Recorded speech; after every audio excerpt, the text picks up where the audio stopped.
Holy moly, Twitch. Holy moly. Moly holy. Getting my data to YouTube. Let's go. Alright. Disco still ain't dead. Disco's still kicking. In the year of our Lord 2026. In the year of our Lord. Alright, sounds like it's good on Twitch. Get my links out real quick. Make sure everybody knows. He said, she said, everybody knows. Blah, blah, blah, blah. Everybody knows. Y'all remember that song? Probably not. Leave a comment if you remember. Alright. We're gonna do more disco, y'all.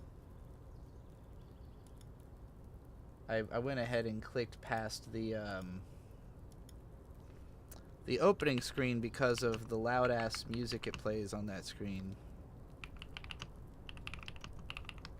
But it's only just now, after getting into the game and then hitting pause, that I'm seeing that quick save is F5. This is important information. Because for those of you who maybe forgot or haven't been keeping up with the streams,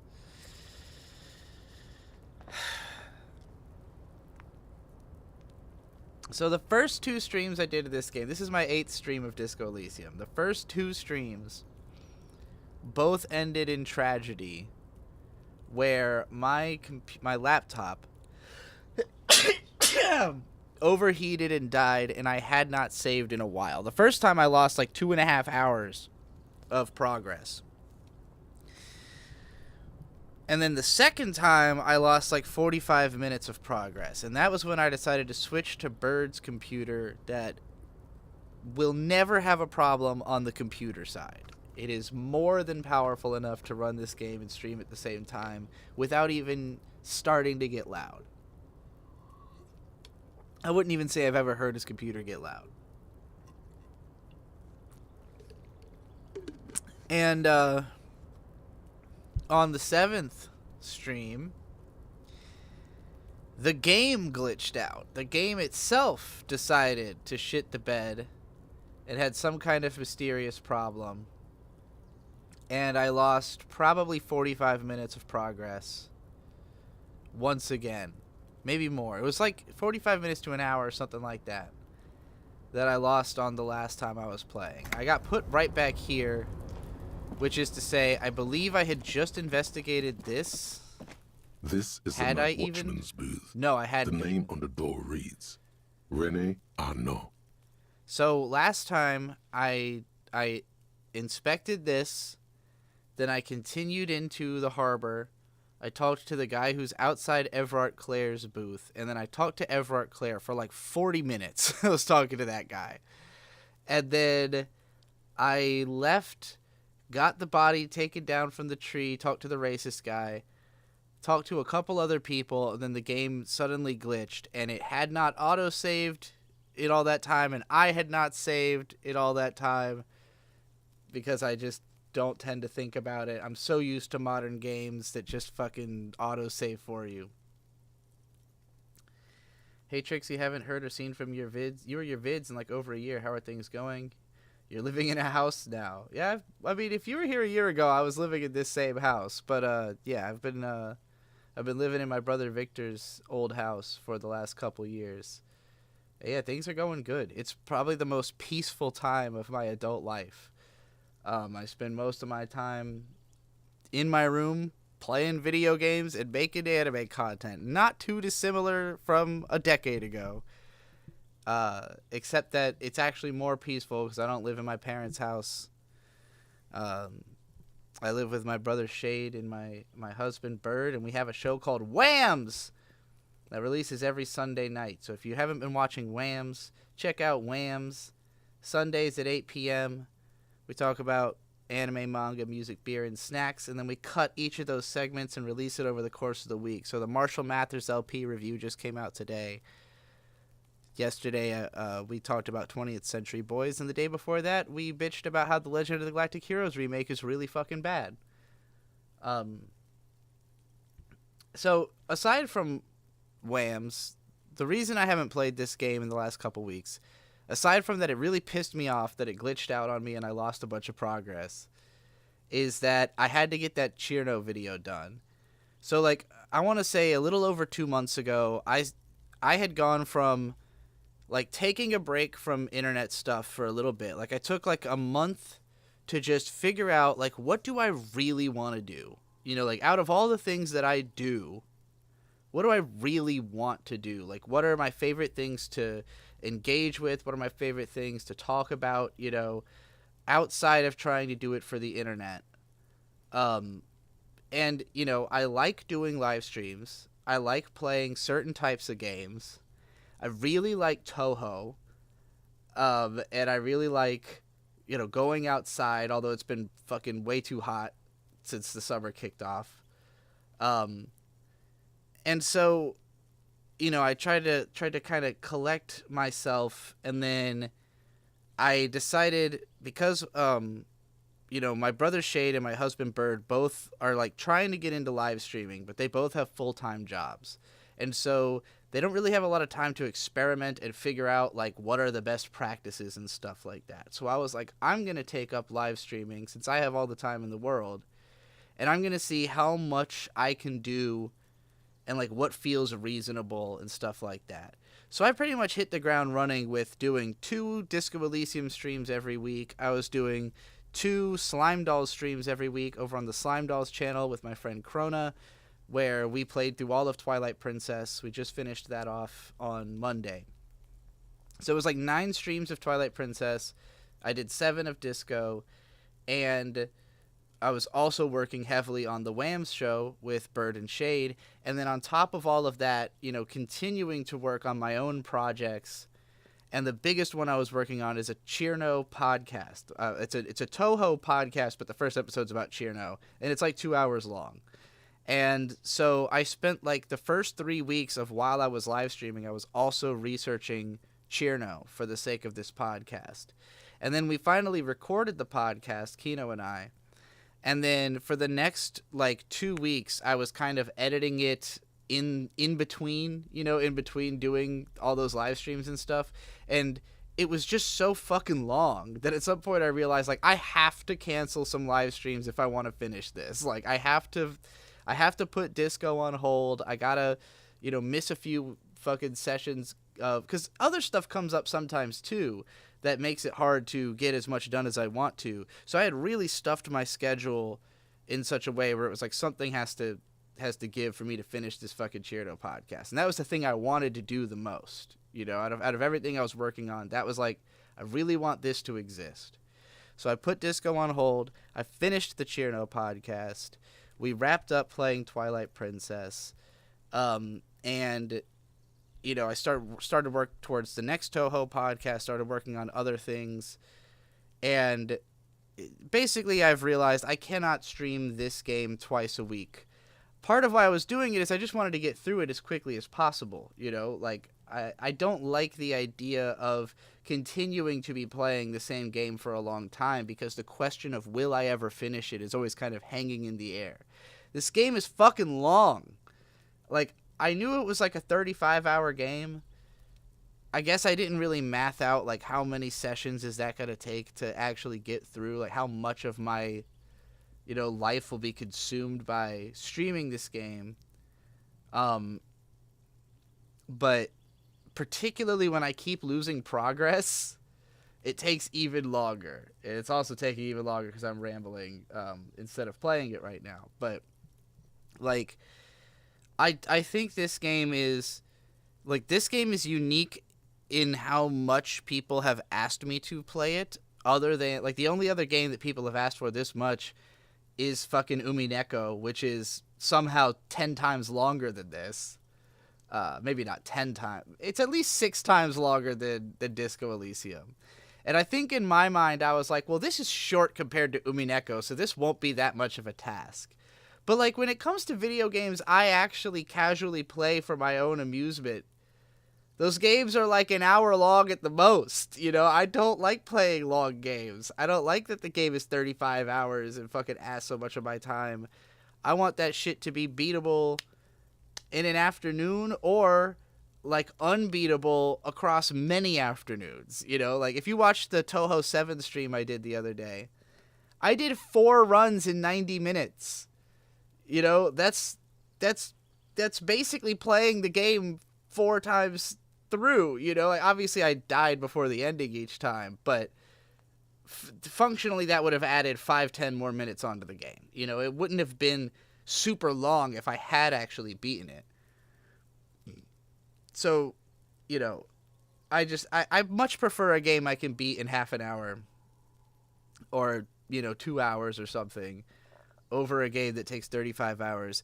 And this game, it is very immersive in that it is so long, but it's also just like full of a lot of stuff that I don't like. As it wears on, the stuff that doesn't seem like it matters or isn't as interesting really starts to wear on my patience.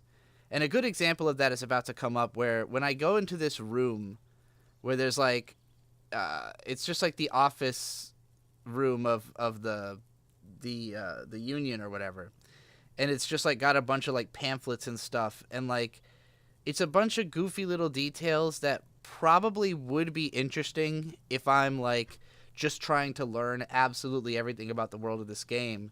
But when I got to that room, I had this feeling of, man, I don't care about any of this shit. Like we're like way too deep into 20 loose threads of interesting things that I would like to just find out what's going on. And I'm learning like totally unrelated, frivolous details, you know? And I appreciate that it's an RPG. It's designed in such a way that you're really meant to engage to your own level of interest, you know? So like it doesn't necessarily matter that it has information that I'm not that engaged with, but I don't like the feeling of missing out on stuff, you know? And I know that, again, just the nature of this game, you will miss out on a lot of it. Like every decision you make is blocking you out from 5 other things. You know, it's why people have seen stuff, and people have told me, I've played this game 5 times and you're doing stuff I've never seen before. So like, I appreciate that the possibility space is so massive. But for me, even just one playthrough is like, this is too much. There's too much going on. I could not see playing it over and over again like that. We are pretty easy to spot up here. Nothing incriminating catches your eye. The cap looks like the inhabitant is. It's a black and white. Renee looks like. Why did you take that picture of Renee? I'm gonna ask. You're really interested in that old soldier. Yeah, I mean, I guess. I'm really interested in learning all the things that the game has to say to me, really. Let's go ahead and just F5 after even that. In cases. But yeah, I guess I would say this is it's very maximal, you know. It feels like the game tried to pack in as much as it feasibly could. And I appreciate that. It's just that for me, it is overwhelming. It is definitely more than I bargained for, in a sense. Am I more than you bargained for, yeah? Oh, I've been dying to tell you anything you wanna hear. 'Cause that's just who I am this week. Lie in the grass next to the mausoleum.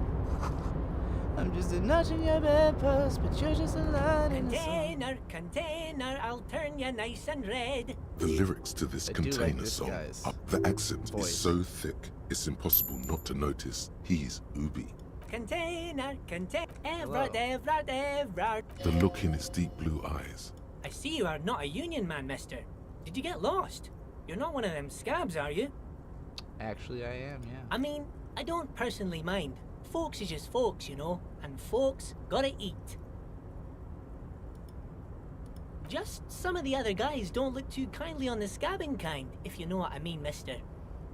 See, like, this is an interaction where I remember going through all the possibilities with this guy, and it was one of those things where it's like, this is fine to have experienced once, but none of it was so interesting that I would want to have this conversation again. Bye-bye now. But I feel bad because the game now is not going to have logged that I had that conversation because it wasn't saved previously. And that's why I've been sad about the prospect of coming back and redoing this bit but different and not getting, you know, the game not knowing what I know that I did, basically. Before you is a walrus. But of a whatever, man we'll talk to the seated walrus behind man. a large desk. He looks up from his work. I like the not way he least points bit before he surprised lays back. to see you. With great effort, he straightens himself up in his chair. A typical power play. Wait for the one good eye, grotesquely magnified by his pluck. For a moment, you don't know where to look. At first, nothing. So, Mr. Dubois, Mr. Kitsuragi, how nice that you found a moment to pay a visit to the Debardairs Union. Please, have a seat. I don't care much for Measurehead after the first playthrough. Yeah, like, I don't even think I got through all of Measurehead's dialogue on a first playthrough. I'm pretty sure I gave up on listening to that motherfucker. The folding chair looks like a torture device. You go ahead, detective. Whatever he has in store for you. I don't Please, Mr. understand. Dubois, let us converse in a civilized manner, as equals. Take a seat. I insist. I don't Very see. well, Mr. Dubois. I, too, have convictions. Should you find yourself more amenable in the future, I'd gladly resume our conversation. Don't give up, but don't leave either. Everard Yeah. starts whistling a little worker song. He really is trying to. The lieutenant stands. I see you are an extremely stubborn man, Mr. Yeah. You did it. This might Yeah. help against whatever comes next. So tell Last me, time it did not how help. can the head of the Debardairs... Oh, by the way, I heard you got a rather rude reception from a certain Lawrence Gart. Some people have no manners, it pains me to say. This should take care of that nonsense. It should be sufficient to cover your expenses. Oh, Wow. yeah. That's 25 real. That's good money. You need it. I think that last time I took the money, and that punished me later in the conversation. So this time, not gonna do it. Okay, okay. I respect a man with... Now, I'd like to set your mind at ease about one other matter. Your lost gun. Let me assure you... His slug-like lips move. The world is swallowed by a black hole of fear. Only two words escape its gravitational pull. Lost and gun. I'm not worried. I got Are you this. all right, Harry? You say you got this, but you seem a little anxious to me. It's not like you left it loaded. You didn't lose a loaded gun. Oh fuck. It was loaded. There were 2 bullets in it. You always keep at least 2 Yeah, barrels okay. loaded. I think this composure check, I had a +1 on not sitting, but I had a -1 on having taken the check last time. So let's see. Who does this guy Yeah, think all you are? right. Ronnie the rookie? You ain't We worried made it about no different. lost gun, or unpaid bill, or forgotten name. You're the bad cop. You're probably more corrupt than him. Wait, that's it? That's my point of pride here? Nah, fuck it. Get comfortable. You cross your legs and yawn. The fat man does the same, sinking deeper into his chair than one would think is physically possible. He seems to be enjoying your little display. Good. Now lean in with some corruption. Listen, Everard, pal, we both know what makes the wheels of the world turn. That we do, Harry. Let them say what they will about you and me. We're both born fighters. This fighter only sits on a throne, or nice bit with the chair, by the way. A good way to keep your guests on edge. Yeah. Why, thank you. It's always nice when a fellow professional appreciates your work. That's it. Now kick back and add a final flourish for dignity. This is a worm's lair, and we both know why I'm here, to help grow your horde. I'm not saying I'm corrupt. I'm rational. Thanks for your hospitality. Feel free to visit. Yeah, let's go. You strike me as a reasonable man, Harry. I like that in a law man. Let's cut to the chase, shall we? What can Everard Clare do for you? I think we'd like to ask you a few questions. Somehow you managed to get yourself out of this one. Now quick, keep the momentum up. Ask questions. Whatever you do, don't ask him about the gun first. You don't want him thinking you're scared.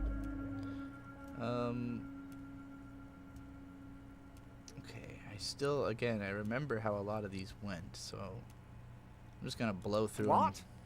Harry, how could you say that to me? You know I appreciate a joke as much as any Johnny Fat. You've am hurt me, Harry. Me, a friend.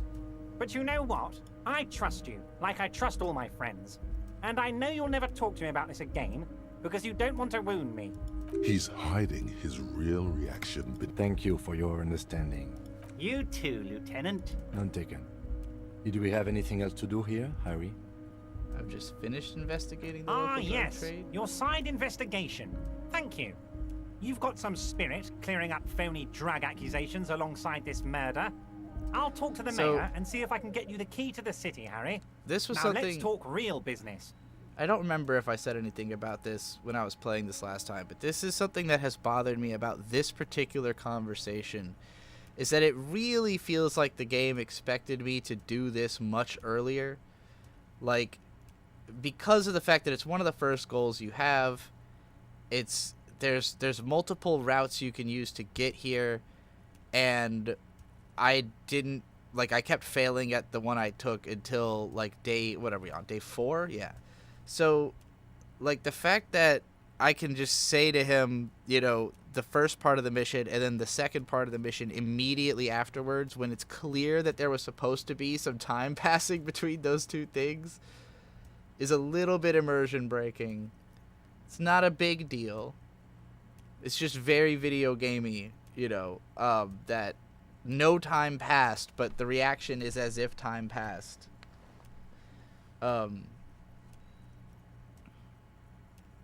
And it's funny because I almost didn't even bother coming here. On my last playthrough, I was going to keep ignoring the docks for as long as possible because I wasn't sure if I would ever pass that one skill check. But somebody in chat was like, oh, you gotta go to the docks, you gotta meet one of my favorite characters. And I was like, you know what, we'll do it. And it's like, I imagine it would have felt even weirder to get here like super late into the game. I'm not sure how much more I could have done without coming here, honestly, but He refuses to discuss it further.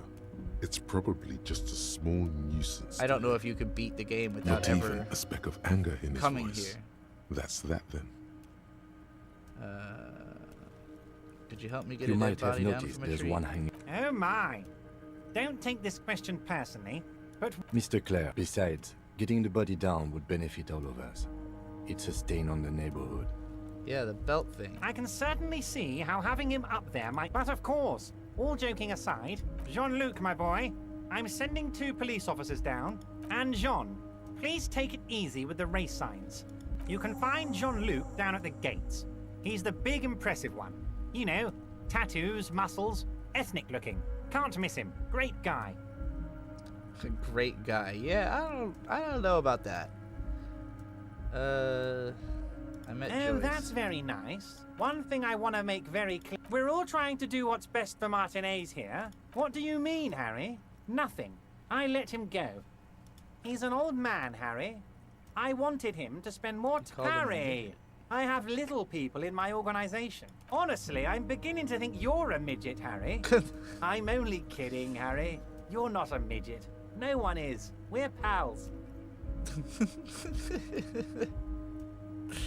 Vanished? Harry, the woman left her casserole in the oven and couldn't make it here in time for the voting. Oh, did I leave my casserole on? Better go home and check. Wait, there was no mention of a casserole from Joyce. Harry, Harry, Harry. Do not fixate on this little matter. This particular brand of humor he has, if it's spilled blood you're looking for, then there certainly isn't any in his expression or demeanor now. Yes, yes. Low balling, of course. This isn't a casino, Harry. Real people, real livelihoods are at stake here. But everything's a casino for those rich types. His expression makes it clear. This is childish and irresponsible behavior. If she actually wants to see me, she will find a way. Any good negotiator would. It's a fortress. He doesn't want to see her. It's as simple as that. Of course, Harry. Let me just assure you one more time, I have no interest in what she is doing. Tell her about all of it. It is rather interesting to tell people things about each other, isn't it? It was nice telling him about her right now. I don't remember if any of these... Like, I feel like these conversations don't go anywhere. I'm just wondering if I get experience points for doing them, but... Wait. I'd rather wrap You this need up this so I to can get do in something and out new. through the gate. Here, you're one of us now. A real red and white Union man. Alright. We made that a lot quicker than last time. I'm just really happy I passed that one check, because I was pretty disappointed I had failed it before.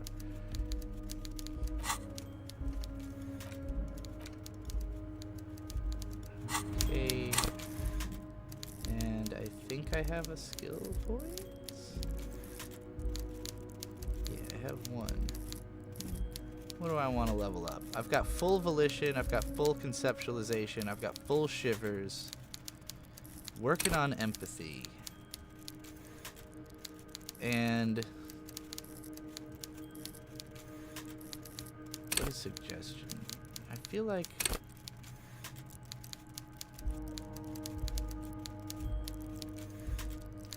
I've been trying to like pick stuff that I feel like is relevant to me in real life, like stuff I'm good at IRL. I do have a degree of encyclopedia, a degree of rhetoric, mostly conceptualization and volition, a degree of empathy. I feel like I might have some power of suggestion, but maybe, I don't know if I'm actually that good at it. Endurance, pain threshold, physical instrument, electrochemistry. If there's one thing I've come to realize about, like, if this game has affected me in any one major way, it's categorizing certain thoughts I have as, that's just your electrochemistry speaking. Because I will have thoughts that are exactly the stuff electrochemistry says in this game, which is like, you need that beer right now. And I'll just be like, shut the fuck up, electrochemistry. You don't control this machine.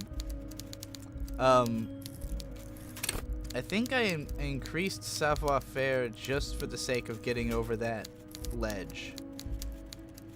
I would honestly take points out of it if I could, to put them into something else. Composure. You know, I do have strong composure, actually, in real life. Yeah, let's level up my composure. I don't know how much that's going to benefit me, but we'll see. Okay.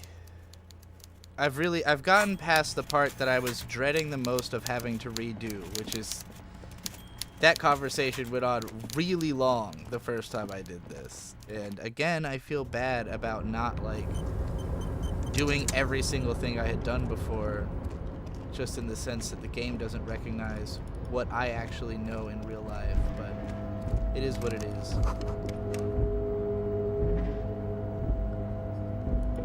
Alright, I think I should have equipped this big ass thing. I think that'll let me open that. Yeah, got some cool gloves.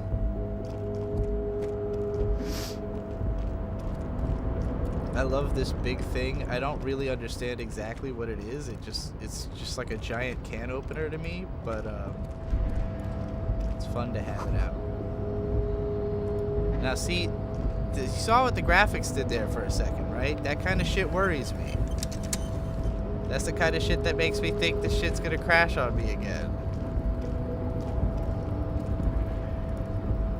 Also, I remember talking to one of these containers last time.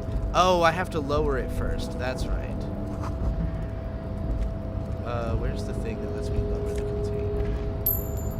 It's probably down there. Let's do that. Goes A rusting control panel with several knobs. Marsh.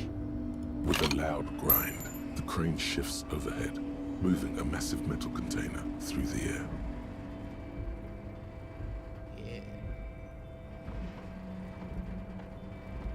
drop that boy.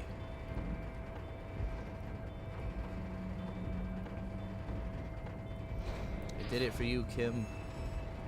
I did it so you could see the beauty of the machines in action. I don't know why it drops it in such a precarious position. And with a surprisingly quiet, the harbor sleeps as the strike rages in the distance. The crane can rest, moving this container, of course. For this purpose, it was built. I can't see how that was worth the ruckus, except for seeing the crane in action, which I admit was satisfying. The crane does not return to its... Did it for you, Kim. I know how much you love Crane. Before you stands a cargo container. Is this like your thing? There are a million containers here. Why? It's a cargo container, detective. Just like we're not here to interact with... No reply. You attempt to turn the handle. To your left, the lieutenant considers your actions with some puzzlement. Let's try to persuade the door down. Why are you even trying to open a door with rhetoric? Because what wasn't an option? Now is not the time to get philosophical, detective. You can do that after hours. When am I ever not getting philosophical? Okay, zoom way the fuck out so I can click on stuff way in the distance.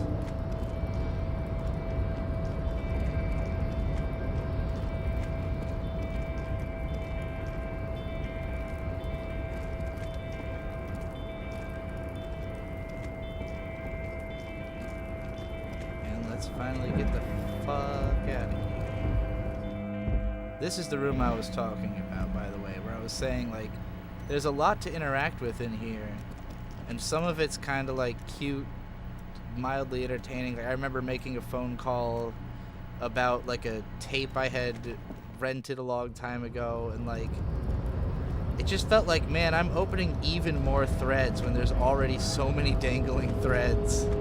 I don't need more mysteries. Your race descent has only worked, so it was.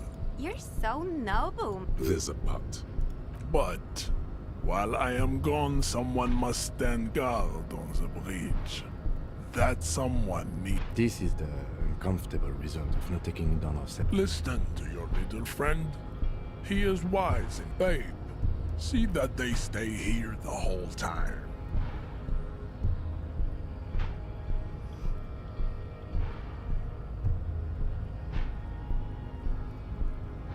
My brain be on that Disco Elysium ass sometime too. Yeah, The I mean, woman's gaze follows Measurehead as he leaves. the way this game presents thought is not very different from the way that thought feels to me, which is the most interesting thing to me about this game, is that I really thought it was going to be more of like a hard multiple personalities thing, and it's really not. It's more of a characterizing different types of thought as belonging to certain like parts of your brain chemistry, which feels very real.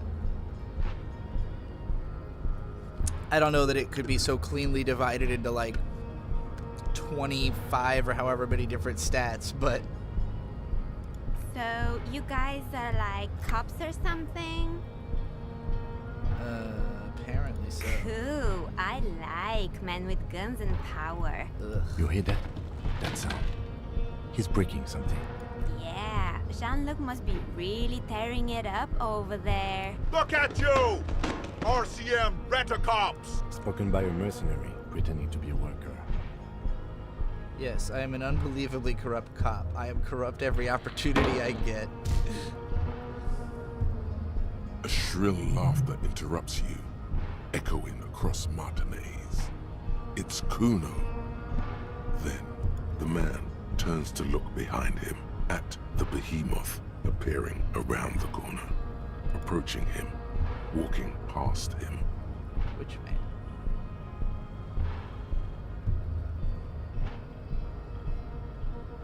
What was Kuno laughing about? The corpse has been removed from the tree. Stand down and congratulate yourself. And what you had to do was to become a Union man for all to see. Yeah. Call it whatever you want, big guy. Just trying to make it through the day. F5. The most important button in the entire game, let's be real. I think this dude has new dialogue for me. All that wondering, man. Nope. What about fake fucking protester? Right to work! Nope. Past the racist guy. Now I think we're pretty close to where I encountered this glitch. I know I had talked to the old soldier man before I came over here to check out the body. Yes? Nope, not you, Kim. Let's see The what's corpse going on. lies on the ground among the remains of an absolutely demolished pinewood branch. It's gently laid on one side. Beautiful. Mr. Measurehead has done a good job. Nothing is too broken or compromised. The victim is ready for a field autopsy. Field Yes. autopsy. 1. Investigation of the scene. 2. Initial examination of the victim. 3. Field autopsy. 4. Transportation of the body to the morgue. We are on number 3. The fuck are they on about? Cop's gonna cut his shit up. Don't we have someone else No, for this? you and I are detectives. The honorary rank of detective signifies our ability to handle the entire incident chain, from autopsy to cleanup to social work, everything. Wait, honorary rank of detective. An honor and a burden attached to your rank once you've proven yourself able, usually after 5 to 8 years of field work. Mine is lieutenant detective. I don't think I'm a detective. You are. Your station would not have assigned you on this case if you weren't. Now, the way I see it, it's either this, or we complete the initial interviews. We already met Evrard, but didn't quite get his interview done. For that, we would have to ask him about the lynching, like we did with Joyce. No need for a distraction. Let's do The this. lieutenant adjusts his glasses and takes a deep breath. Tell me something, dead man. Shoot, Looney Rooney. I hate you, you stinking, you're boring. Do I remind you of someone? A deep sea creature, a baby affected with harlequinism, or nothing. Let's say a baby is affected. You sure wriggled out of that one? Coppolini. Alright. Come back later, Corpo. First- Amuse yourself with my frank manners and my memento mori features. If possible, also, see me in your dreams. I did that once. What is a field Come autopsy? on, officer. You know what a field autopsy is. You've done 100 of them. Do you have another pair of gloves? Unfortunately, no. Okay. I'll take it like a man. Unhygienically, Yes. I suggest I handle the physical part of the autopsy and you take notes. You're being handled. If you resist now, he will turn on his heavy-duty authority mode. You'll get your chance to dig in later. We just fill this in, right? That's right. You knew it because you inspected your ledger. The lieutenant is relieved you know the protocol. Open your ledger at the field autopsy form. The dead man stares in silence as you crack open the ledger. The bright red paper is covered in boxes and lists, describing the condition of his skin and organs in 3 parts. Above those, an 11-field info form needs filling out first. It begins with, That's you. Begin. the corpse is indifferent to your scribblings, just lies there. The next Coroner's box case. says, KK57 dash. that's because he doesn't want to bring up the messy question of your initials. Next. We've heard the nom de guerre. Lely. It's better than nothing. Write it down. What's next? Date of birth? NA. Roughly 50. The corpse looks ageless, like meat on a hook. Mondial. The pudgy mess of curdled meat looks neither mondial nor anything other. Fucky fucky! The little monster exclaims energetically. Male. Pigs can have sex! Right, fucky fucky. Naively, the lieutenant does not double-check your notes. We're still going with March 4th. 51. What else? 9. Body identified British by date style. is non-applicable. 10. Case number is the same as the coroner's case. KK 57 0503 0815 listens motionless, with the cargo belt still around his neck. I'm not seeing anything yet, but we know there's tampering here. Write down yes. Non-visual. Good. Your central nervous system recognizes this gesture. It's the stations of the breath. Ecclesiastic, religious in nature, a holdout from pre-DeLorean burial rites. It takes him 2 seconds to perform. Then, somewhere in Jamrock North, a small wood shed behind Rosencrantz Row, Lieutenant Nick Feuerbach puts his hand to the chest of a small corpse, no larger than a monkey. It's raining outside, light drizzle. There is darkness in the shed. Hello, bro Zerko. Elsewhere yet, an obese female sits in a wicker chair, her silhouette bull-like against the window. Outside, Grand Coudon. The day is turning dim for Sergeant Mac Dawson. Hand extended, he approaches, to make sure she is dead more than anything else. The building is tall, 7 stories wind-wrapped in solitude. Most of the apartments are unoccupied. This was a suicide. The other, an accident. The small one. And so, all across Jamrock, Coal City, GRIH, 42 deceased persons found today. 42 stations of breath. We should start the post-mortem. The corpse cannot feel Kim's hand on his chest. It no longer meaningfully interacts with its surroundings. A thicket of boxes and lists on red copier paper tries to answer why. External examination summary. Clothes. The deceased wears armored boots and white briefs. The make of the briefs is Babrodine, I think. Let's see. See, it's happening. Babrodine, yes. Inexpensive. Size M. Color white. The disappointment is palpable. The red-haired thing was expecting something more lurid. The rest of the clothes have been removed post-mortem by scavengers in order to get to the victim's ceramic armor. Officers are in search of the missing pieces. Removal of the boots is left for processing. It would be clever of you to omit the boots altogether, sire. If you are to keep them for yourself, as you ought to, you have deserved them more than anyone else. What do I want the boots for? I feel like there's something that's gonna happen at the end of this game where if I have this guy's full set of armor, I'll be protected from some kind of horrible attack. When am I gonna get that? Patience. After the autopsy, before the body is taken away, there will be a window of opportunity. After the lieutenant has gone to sleep. I hope this has helped you, my liege. Do I want them that badly? Am I gonna steal this corpse's? I already got his gloves. No, come on. The boot has a serial number. It's E50.100.100. The lines between the plates are in the shape of the alphanumerical. The number is purposefully concealed by the design. Tattoos.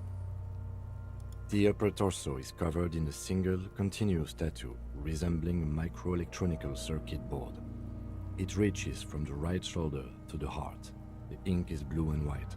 The assistant has a color photograph of the markings to be added to the case files as document A1. The deceased has a cargo lashing belt around his neck, tied with a hangman's knot. Color yellow. Length 3 meters. Well-nourished, athletically built, measuring 1.8 meters. Generally consistent with age, about 50. Preservation is good.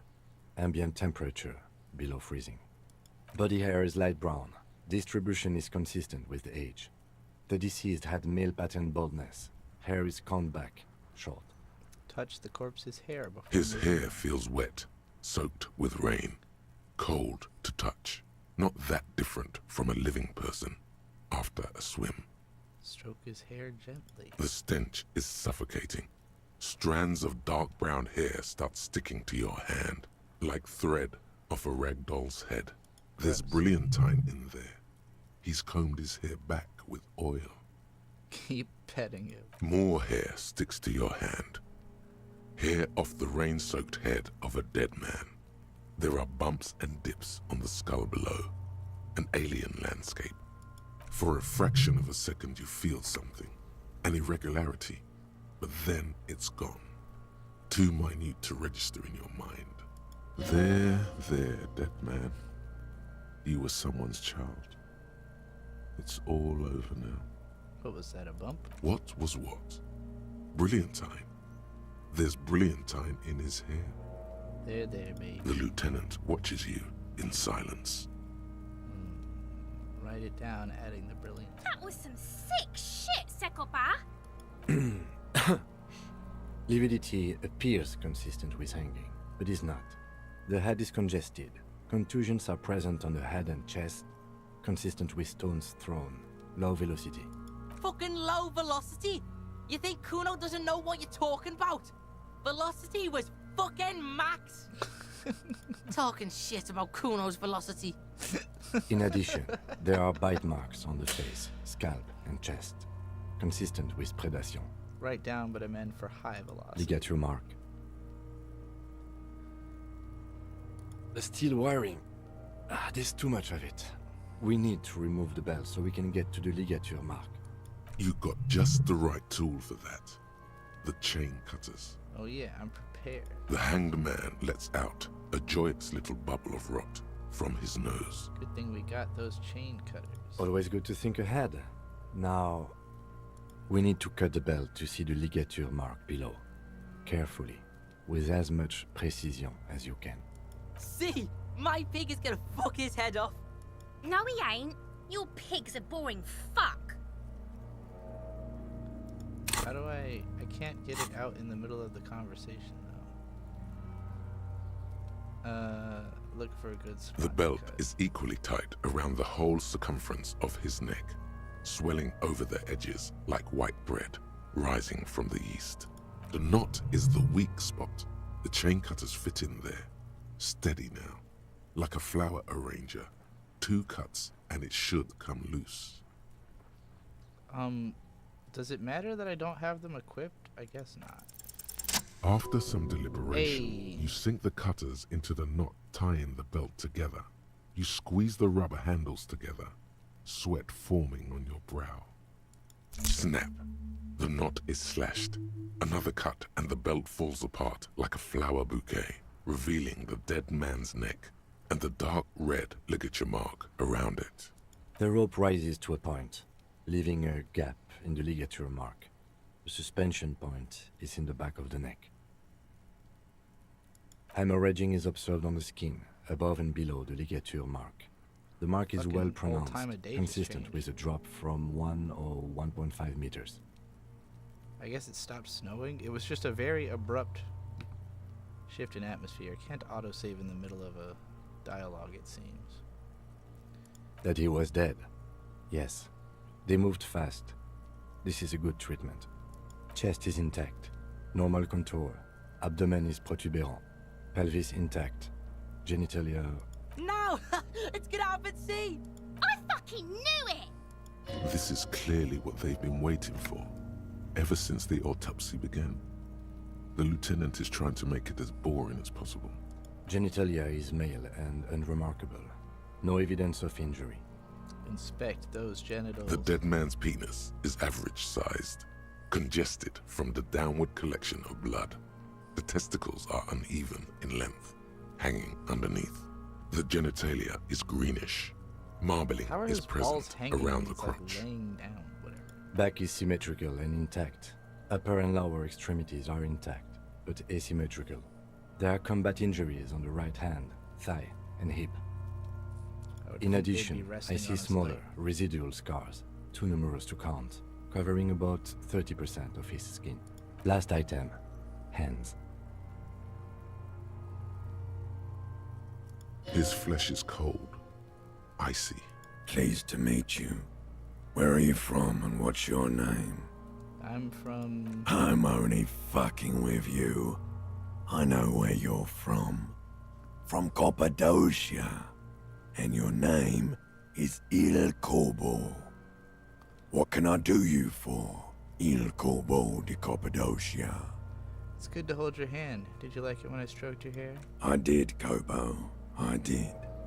Reminded me of when I was just a small boy, before this happened to my face and my body. You did me a kindness there. We should do this more often. Be close like this, I mean. Hands are clean. No sign of injury from struggling. Were we expecting it? Not particularly. Him being dead when they carried him over. It is very hard to struggle when you're dead. Death is the end of struggle. Ooh. That's all for the external. Well done. What next? Internal examination. Central nervous system. I have nothing. Do you have anything on this man's central nervous system? Of course, there is a moral to be drawn from it. A moral to this story. If I may add the moral of this story. What would that be? The dead man looks, too, with barely contained excitement to hear the moral of his story. The brain is very vulnerable to compromises in its blood supply. I think that may well be the moral of every story, officer. Alright, not applicable. Good. Musculoskeletal. Purge fluid is coming from the mouth. Not injury related. Eyes and tongue protuberant. Hyoid bone. Let's see. With his eyes almost closed, the lieutenant puts his hand on the dead man's throat and begins to massage it, gently. A rotting smell erupts from the mouth. Purge fluid runs down his lips, black and viscous. Yeah, jack that fucker off! The hyoid bone is fractured. The rest of the musculoskeletal system is intact. Unremarkable. Respiratory system. Back hunched as if in prayer, he begins to pry open the dead man's jaws. He stops to exert more force. Both hands are used. Oral cavity shows no lesions. The victim has received dental implants, possibly after a combat wound. Mouth swollen. Hemorrhaging present in mucosa of the lips and mouth. No scream, Look in his mouth. no sigh of relief rises from the darkness inside. It's humid there. Sickly sweet air, unlike anything living. You feel like you're about to throw up again, straight in that mouth of his. Look deeper inside. It's hard. Oh. Once more, you taste stomach acid in the back of your throat. A contraction. Your throat pumps a little something from your stomach and into your mouth. You're forced to swallow, just to keep looking. I guess I shouldn't do any more gross shit or else I'll die. Inside, you see darkness. Just a mess of meat and darkness. There are ancient mysteries down there, Kobo. Ask me later. Interesting. It didn't attribute that to the corpse, but to Inland Empire. Hemorrhaging present in mucus. Hepatobiliary. NA. Why? Don't we have anything? Are you a hepatobiliary expert? I don't think so. Neither am I. And That's it. Same for toxicology and serology. And unless you have untapped reservoirs of knowledge there. The completionist in me wonders if there's still something we could Like do. a toxicology screening? At this stage, I doubt processing will find anything, even if he was brimming with cocaine. But still, you should add a request. Alright. Cardiovascular. The body exhibits heavy lividity. Blood has gathered in the hands, feet, and neck. Hypostasis is visually consistent with the hanging. Gastrointestinal. I wonder how long the writer of this game spent, like, reading autopsy books, like, descriptions of what a corpse that's been hanging for days would be like to write this. Digested semi-solid food in stomach. Voila. Write it down, keep the voila. What's next on the list? Description of injuries. Let's see. We have bite marks, contusions on the head and chest, and a ligature mark encircling the neck. You'll need 3 fields. Leave a 4th one too. Be thorough if you want maximum results. Bite Head, marks. chest, and scalp bite mark injuries. Predation by birds has caused damage to the body. Odontologist does not need to be consulted. And your opinion, officer? Non-fatal post-mortem. Agreed. Next injury? Contusions. So, the scalp bleeds from a post-mortem head injury, a stone. The injury does not have the rim of an early inflammatory response. The perpetrator on the scene has confessed to causing it post-mortem. At maximum velocity, fucko! Has confessed to causing it at maximum velocity. The lieutenant's admission has caused great gratitude in Kuno. He is silent with it. Coagulated blood sticks to his scalp and chest, where the countless stones have hit the dead man. Beneath, the description of injury. 2 boxes. Non-fatal post-mortem. Right. Next, Ligature mark. a dark red abraded ligature mark encircling the neck, with a gap on the nape measuring, let's say, 7 centimeters. The hyoid bone is fractured, the cervical column intact. I see hemorrhaging on the skin, above and below the ligature mark. Depth of the mark, 1 centimeter. No signs of clawing on the neck. Below the note, 2 customary boxes wait to be ticked. The man's head jerks to the side. The ring around his neck is visible. Non-fatal post-mortem. That's right. No clawing marks on the neck, no signs of struggle on the crime scene, and a witness statement from the perpetrators all confirm wound is post-mortem. Treatment. That's it. Field autopsy What done, the fuck? Where's the detective. bullet hole? All that though? remains is to see if the alleged cause of death, the bullet, Okay. is truly lodged in his brain. I leave that to you, colleague, or to processing. I won't force you in there. I gotta Oh know. yeah, finally. Yeah. Let's get in there. We're talking. now, Seriously, basically. I can just back him and drive him to the morgue anytime you tell me to. No need for heroics, unless you want. It still has the option to try to remove his boots right now. Apparently I've got great odds of finding this bullet. Didn't establish probable cause, felt a little bump on the head, and I know there's a bullet in there. It's plus 14. Your arms reach out and your eyes close, as if by their own volition. It's dark all around. You feel cold, slippery flesh, first with your fingertips, then under the palm of your hand. Here we go. Let's get that bullet His face, up on out his of cheeks, your brain. his nose, his fat, swollen lips. Like a spider, your hand crawls over his features. Everything is silent. Put your fingers in his mouth. This better not kill me, goddammit. The Looking at his oral mouth cavity almost is killed me. cold and moist. A ball-like tongue attaches itself to the base of the mouth, lolling around like a scallop. You're on the right track. Play with it. This feels right. The tongue moves freely in the cavity. The mucus of the mouth is slippery, delicate to touch. From the soft meat, teeth are budding. Hard pearls of bone in the gums and in the back of the mouth. Can you feel it? You're so close. Rip his jaws open now. Look in. But that last time I looked at his mouth, I almost died. Whatever. A let's vision look. of black and dark red death, pried open by your naked hands and studded with teeth. Looks like he's laughing. Death fumes rising from the throat, and there, in the back of his mouth, above the bell of the uvula, right in the soft palate, you see a hole, barely visible to the human eye. It is swollen shut, almost vanished. No larger than 0.4 centimeters in radius, the edges appear darkened. This is it. Mm-hmm. Keep going. Kuno nods, too. He takes a step closer. Touch it with your finger, Jen. A black trickle of liquid runs into his throat from the wound. Put your finger in. Your index fits right in there. A tight tunnel of flesh opens up. Tissue damage. Wide enough for 2 fingers. No. As you push both in, you reach through his mouth, right into his brain stem. Man, I'm finger fucking the bullet wound in this guy's brain. Fuck is happening?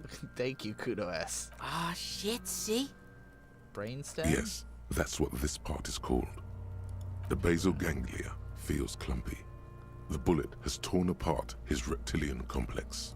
This man will never sleep again. Never wake. Push deep. Your fingers slide into the remains of his limbic system. There is no resistance. It's gelatinous. The slug-like structures are damaged too. The tearing extends deep into both hemispheres. Cavity is here, cut right between the hemispheres. The lieutenant answers with the sound of his pen on paper, Fucking cavity, see? quivering with awe. Push deeper. Your fingers are all the way in now. This reaching can't be how an toward the autopsy inside is meant of to his be skull. done, right? The cavity goes further, but the entry wound isn't wide enough for the rest of your hand to follow. Wriggle in. Your Yeah. fingers reach toward his skull. His cerebral cortex feels like jelly. Cold jelly. Strange fluid streams down your wrist as you push deeper until you feel it on the tip of your finger. Gotta say, this is some pretty effective gross out imagery. Like, I'm very vividly imagining what it is saying I'm doing, and I'm just like, ah. Sharp, serrated material. The edges cut right into your skin. This must be the bullet. Fish it out.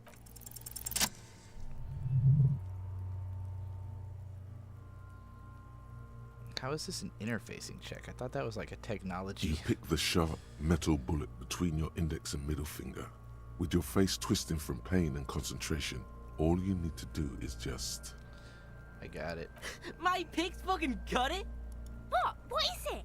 Slowly pull your fingers The out. inside of the head feels cold and smooth, like a glove.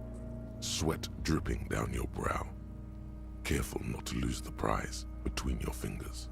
With a plop, your hand emerges from the mouth, covered in blood up to the wrist.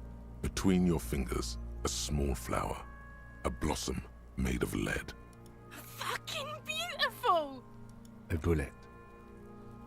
Yeah. Drop it in. Drop it in a bag The marked bullet evidence. falls in the bag, leaving a smattering of blood on the plastic. He raises the bag under his eyes and says, A non-caliber. Rifle. Some kind of brittle alloy. Fractured on impact. Can I have it or keep it, Lieutenant, as a gift? Aren't we putting it into... I don't think he wants it. Can I have it? Of course. You've earned it. Sure. We need to add an item to the injury list. Injury number 4. Oval entry wound with an abrasion color. Soft palate, back of mouth. High velocity. Temporary cavity in brain tissue. Small exit wound on the occiput. How does that sound? Sounds like heaven. Opinion, fatal injury. This concurs with the Hardy Boy story and Classes. And one last thing. We should amend injury number 3, ligament mark. Treatment.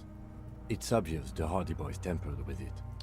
I think I need to wash myself. Oh, you really do. I am glad to hear you say that. Your room in the Whirling in Rags should come with a bathroom. Be sure to make use of it in the evening.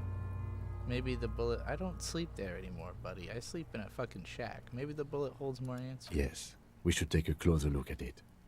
I am certain it has more to tell us. This little thing could reveal much about the weapon that shot it. What happens We next? bag the corpse and carry him to the holding pen of my kinema. I can transport him to processing myself, but I will be gone You're gonna for the rest put of the that day. smell in your car? You'll be gone. What should I do in the meanwhile? Work on the case. Tend to personal matters. Try not to do anything too dangerous. An officer needs backup in a neighborhood like this. I'll leave that choice to you. And one more thing. Great work, detective. After you bag the corpse, Lieutenant Kitsuragi will leave the party until tomorrow morning. You can do side tasks, and even the main case, but it might be more difficult. Plan his exit accordingly. Yeah, go for it. Take him All away. right. There go those beautiful enamel boots. You will never own the full set now. I don't care. May they rest in processing. Oh well, in another lifetime. I will need a little help carrying him. You take the hands, I'll take the legs. Bag the corpse and drag it to the motor carriage. Gross. All around disgusting. And the carriage is gone, and I've really got to piss.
Okay.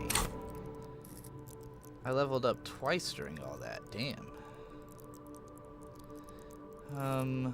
Do I want to put some into learning some new shit?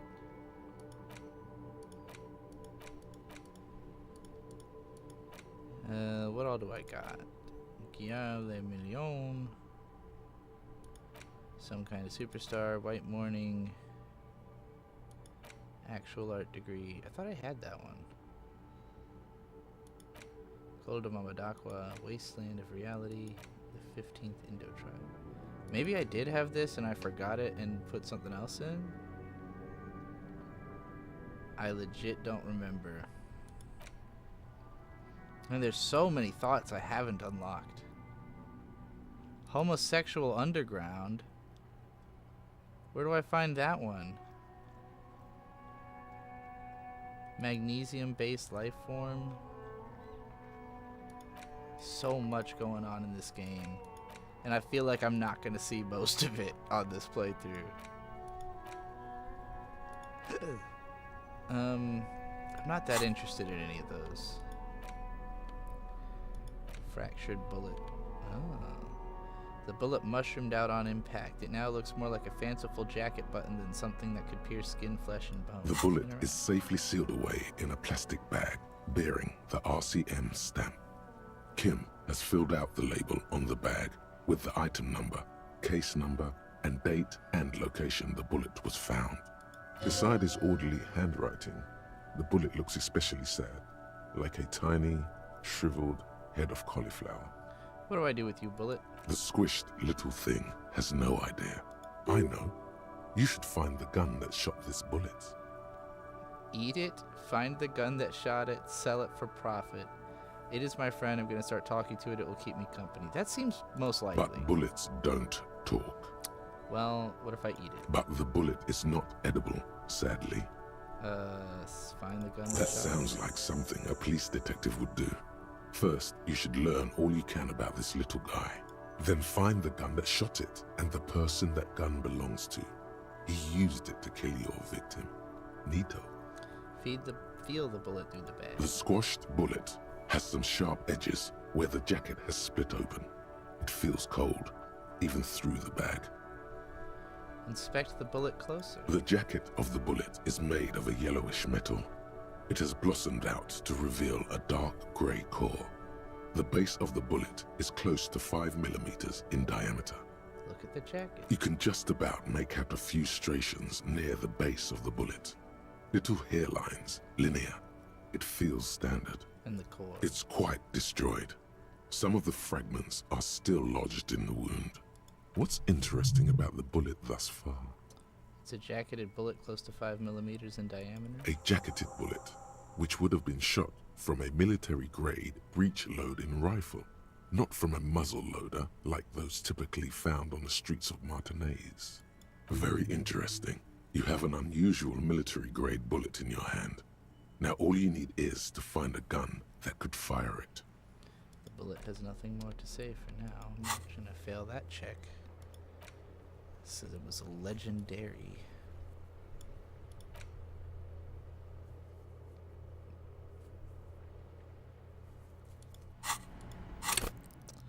Alright, let's put some points into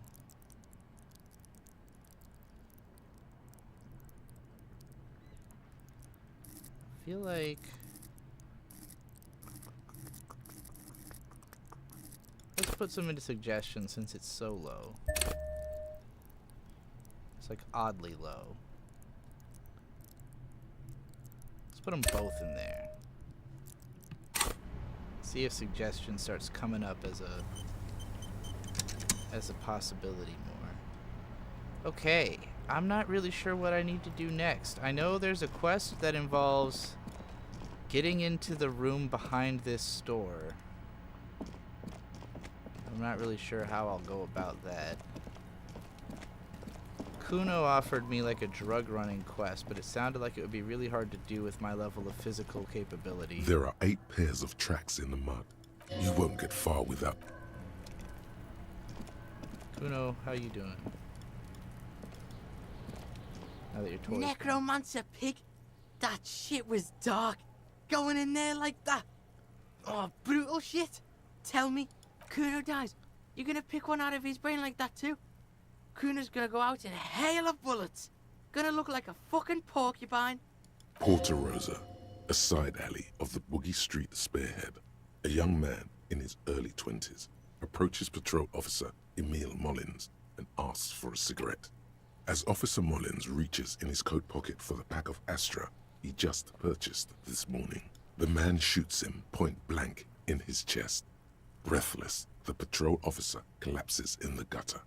His right hand is grabbing the armor on his chest. The bullet didn't pierce it, but he can't breathe. On the pavement, the patter of the perpetrator's feet growing distant. Bleed, pig, someone opens a window and says, but Emil cannot see who. His sight grows dim with pain. I'll be there for you, Kuno. You know what's a good line of work for getting shot? Or don't be silly, you're a kid. Answer me some questions instead. I'll be there for you. Yeah. Oh, right. He's trying to sell me pants. Kuno doesn't fucking care. Hell yeah. Kuno doesn't care about nothing. Can't tell him nothing.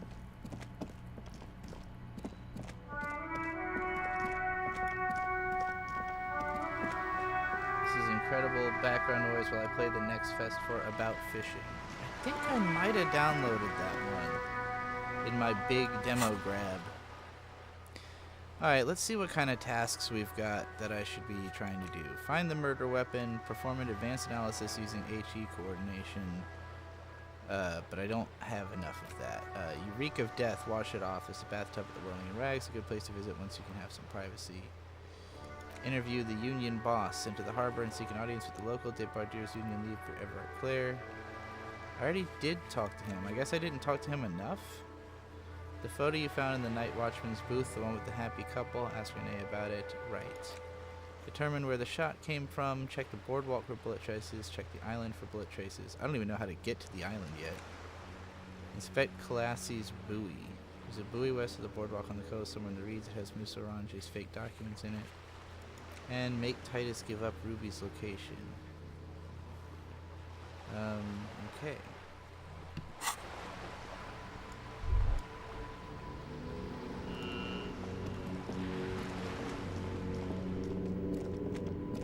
Can I even access my room here right now, though? Because I didn't pay for a night anytime recently.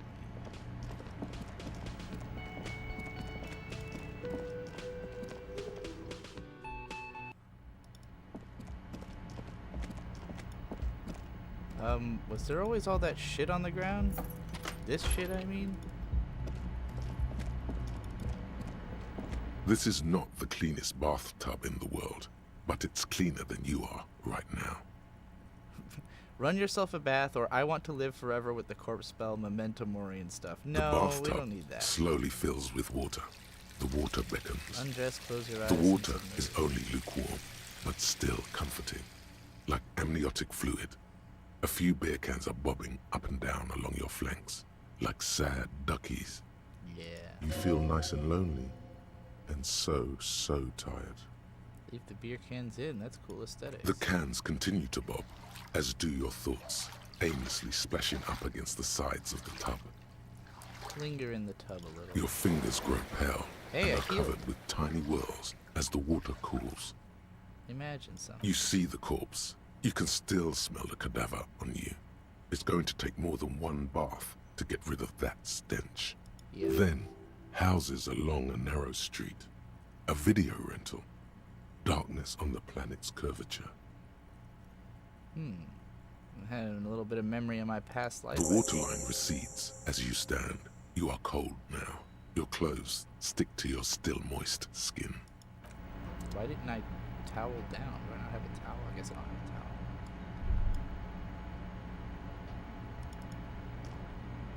A mirror hangs on the bathroom wall. In it, your face, now without the expression. It's just...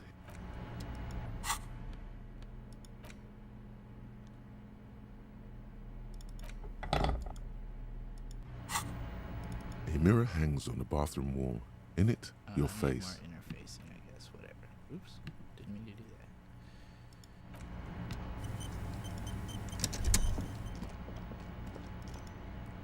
It's funny that I'm even allowed in this room. Still. I guess you only have to pay to sleep in it. I don't remember what this is on the floor here that is covered in shit. Tape reel, I guess? Probably was always there, but I done forget it.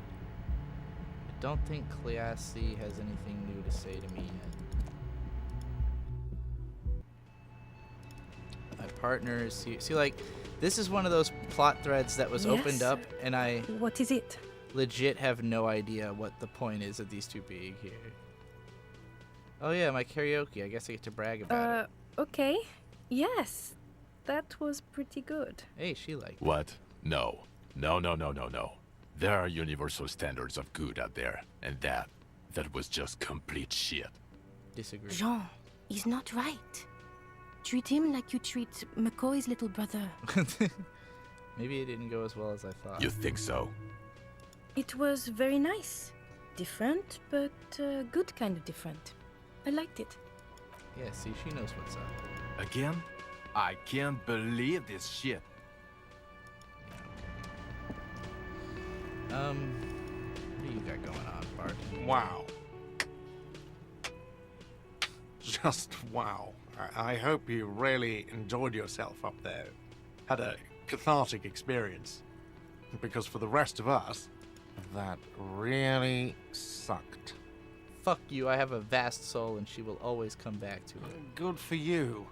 I'm not letting anyone up there again. Ever. Now what did you want? You feel bad suddenly. You see the delicate loops of handwriting in your mind's eye. Fuck you, man. Did your husband ever come home, lady? Oh, hello, dear. There you are again. Doesn't seem like it. What about you, cookman? You know anything new about this door? The man ponders his cooking utensils and gives you a little nod, acknowledging your presence. How do I get through this fucking door? You see a heavy steel door with... Doesn't seem like anything I've got is gonna get me through that door. What about the gay dude? Hi again, gendarme. Can I do this check again? What is it about the way he carries himself? It's the sports. He's a sports guy, all about that physical prowess and athletic skill. Bye-bye, gendarme. Failed again. Alright. What about you, party man? It's you again. What is it? Yeah, we know what happened all the way now, you son of a bitch. I talked to Classy, now I need to talk to Ruby. Why? Well, that's a lot of options. Okay, because she's your real leader, I'm going to level with you. She's the next link in the chain that leads me to Lely's killer. I have seen her in a laudanum-induced delirium. The paranormal instinct whispers her name in my ear. Look, I need to pin this on someone, and I've decided to pin this on her. I suspect she killed the victim, that's why. The civil war is brewing, and the only way to prevent it is to solve the murder. That means talking to Ruby, or she is a suspect in another case of investigating a drug smuggling. Let's say because she's your real leader. You're cuckoo, cop. I'm the only man responsible for this unit. Get with it, or fuck off. Yeah, fuck off! I'm gonna level with you, she's the next link. Sounds like you're making her a suspect in this. Not on my watch, you're not. Ruby's one of us. We're not gonna throw her under your moral intern steamroller. Fuck that shit. And fuck you too, moral He throws a glance at Titus as the last syllable leaves his list. The big guy sighs. She is missing, and if you hide from the police in a murder investigation, you become a suspect. That's how it works, guys. That's nothing. That's just legalese. You don't even have a sound theory. I don't want to be rude. Yeah, you do. But we're trying to get some R&R here. Think you could We've been getting some R&R for like 3 straight days. From the corner of your eye, you see a little bird fly into the bush, right behind the window, behind Titus's back. Very low odds of me passing this logic test, so...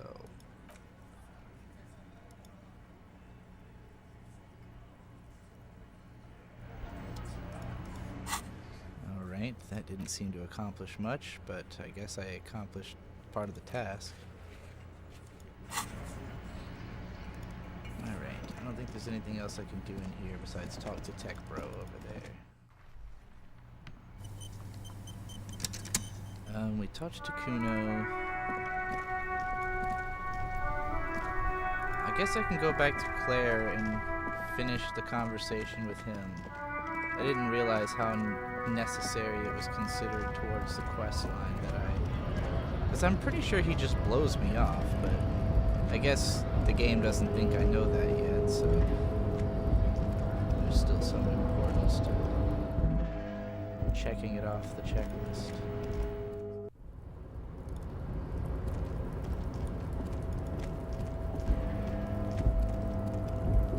Reception just told you where to look. Oh, you mean at the bird that was outside? I guess I wasn't thinking about that being what it was trying to tell me. Why do the graphics get all fucky up here? It really makes me nervous. Let's finish off this conversation real quick.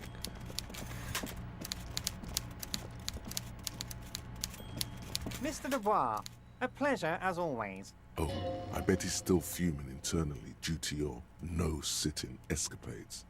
He doesn't like to lose a battle of will. I want to talk about the hanging. Oh, of course. That's your main thing here.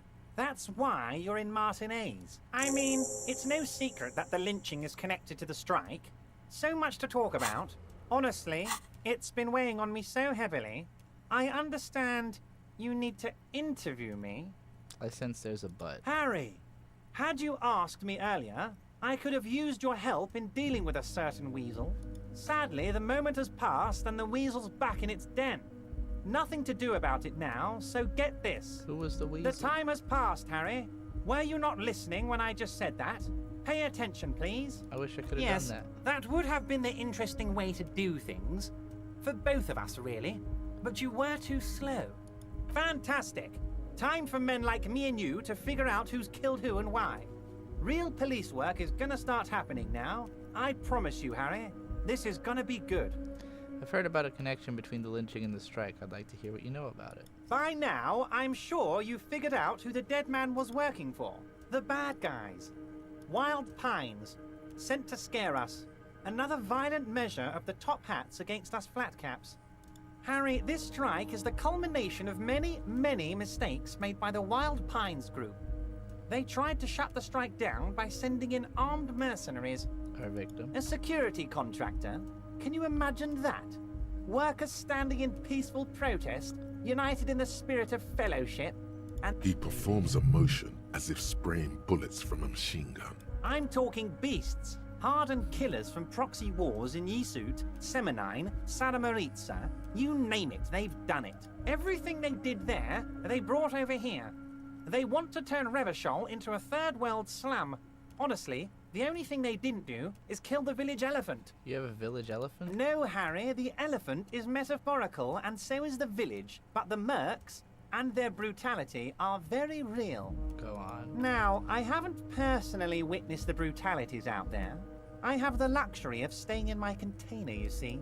If I need to go somewhere, they just move my container. Wait, they move the container? Yes. I'm an old man, Harry. My legs aren't what they used to be. They lift my office with that big crane. It's actually very fun. You should try it. I do want to do that. But enough about me and my fun container. The killers the company hired, I think there were 3 of them, all hardened commando types. One of them got downright suicidal, getting drunk, violent, a little rapey. Even their own negotiator couldn't control him.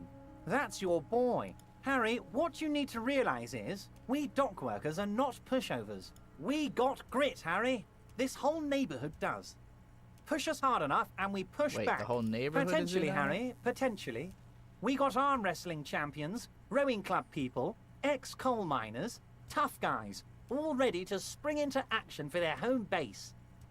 Arm wrestling champions, rowing club people, ex-coal miners. So all guys with literally strong arms is who he's describing. Who exactly did the pushing? There's a militant wing inside the Union. A group of people whose duties don't involve manual labor, but peacekeeping in the neighborhood, making sure everything runs smoothly. They're like you. Idealistic people who want to make sure that bad things don't happen. And if they already have, well, punishment must follow. You believe they killed the Hanged Man? One day Titus Hardy, leader of this peacekeeping faction, comes up to me and says, "Boss, socialist democratic fervor drove us to take it upon ourselves to kill this beast that was burdening the land."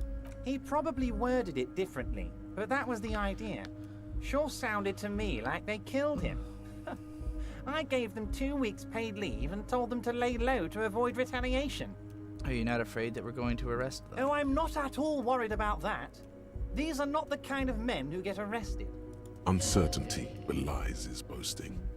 In the end, though, he believes it. Or at least, he wants to believe. There was a bullet in the Hangman's head. Alright, now we got new stuff. So they shot him? Yes, someone shot him in the head before they hanged him. How odd. I don't know what to say, Harry. They told me they hanged him. A hanged man is what I saw when I took a look into that yard. What I do know is, the case is in safe hands. If anyone can get to the bottom of this shot and hanged man, it's my favorite policeman, Harry. How do you know the mercenaries were hired by the shipping company? How do I know? Let me tell you about these people. That's their MO. It's what they do. Last winter, some poor workers in Terminal E went on a little strike. The company sent in Sediment, a security contractor. The strike was over the workers' right to wear protective footwear, Harry. These guys turn up and start beating people. Tell you what, Harry, I wouldn't be surprised if we got the same mercenary company after a little rebranding. And I'm sure as hell not surprised to see an army of scabs under my gates. So you think the security contractor organized the scabs? You said it, Harry. Hell, one of those guys looks big enough to take down that proverbial elephant. Boys like that don't just happen to show up during strikes. The name of the company is Crenell this time. It might have been Sediment before. Of course. You're always one step ahead of me, Harry. I'm no genius. I'm in this position because people like me. The remaining mercenaries are organizing a tribunal to take on the Hardys. Tribunal? That sounds serious, Harry. We Union men should be shitting ourselves. I wish you hadn't told me that. I'm gonna lose sleep over this. Let's change the subject. He's clearly happy about the tribunal. You don't seem too worried about it. Oh, Harry, what do I really think about the tribunal? You're trying to climb to second base with old Everard before you've even courted him properly. He wants you to do more things for him before. You mentioned a lawyer girl. Oh, Liz is a bright one. I paid for that law degree myself, thinking it'll probably turn her all fancy. But hell, Harry, she came back a firebrand socialist. Sometimes she scares me with her zeal. Tell me about Titus Hardy and his crew. Oh, they are simply fine young men, all 7 of them. Exemplary Union members. Old Theo used to run them, but things really kicked into gear when Titus took the reins and named the group after himself. Gotta love his initiative. What more can you tell me? Who's second in command? Who's the most violent? Harry, they're almost all of them great guys, born leaders. Whatever happened, work with them. Hell, interview them. But don't fight them. They really are just like you. Men who like beer, women, and some order on the streets. Everard, I met these Hardys. Can you ask them to cooperate with me? But of course! It's the least I can do for my good friend Harry. I'll do it right after we've concluded this talk. You can now go and tell Titus about this. Also, Harry, here's 5 real. Wait, why are you giving it to me? I'm not giving you anything. I'm just holding out 5 real. Needless to say, this is another move. Don't take it. I don't need it. I only wanted you to help me with the Hardys. Oh, I wasn't offering it to you, just holding it out there. But I'm willing to share information. Was there anything else? Good talk. Let's conclude. Was it a good talk? I'm not sure we made much headway here. I was hoping we'd bust the case wide open. Heck, I even wanted to tell you what I really want to achieve with the strike. I don't know what happened, Harry. I wanted you to feel like Mr. Martinez. And of course, I also wanted you to find your gun. But it's like I can't completely trust you. Yet. Yes. Yes, Harry. It's like I can't fully trust you if you're not a man of the left. A man of the left. So you have to be a social democrat. He's been hurt too much in the past, by men who aren't social democrats. I'm not a man of the left, I'm a patriot of Revachol. You're right not to trust me, I take care of me. I'm a hustler, I grind, I'm a buddy engineer. What's that supposed to mean? I'm more left than you are? That's true. You're saying it, but I don't believe you. You know how it is, company snitches, agent provocateurs everywhere.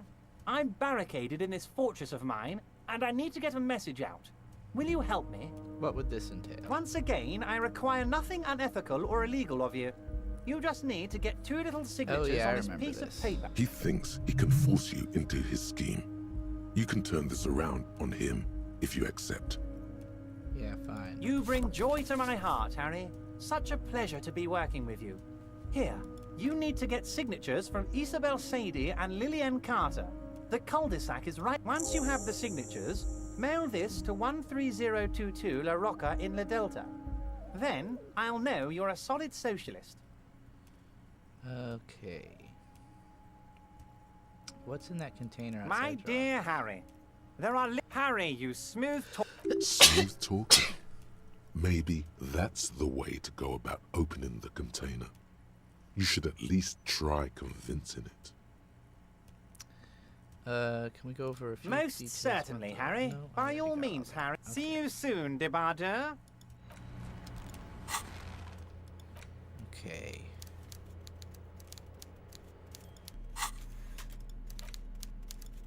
Yes, I remember. You take the legal documents out of the envelope, a 12 to 40 month construction period, and the zoning plan in the addendum. Look at the zone. The youth center cuts into the ocean like the bow of some great modern ship. Apparently, it's going to cover most, if not all, of the street and the square between the existing houses. It's 3 stories tall. Alright. I'm sure there'll be something that'll give me an advantage towards finding a loophole in there. Oh, swordfish. Taxidermy fish that tells me.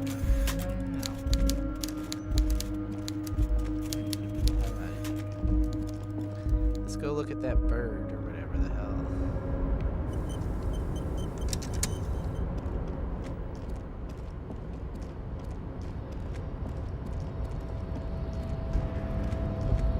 That went a lot better than your conversation with Everard. Interesting.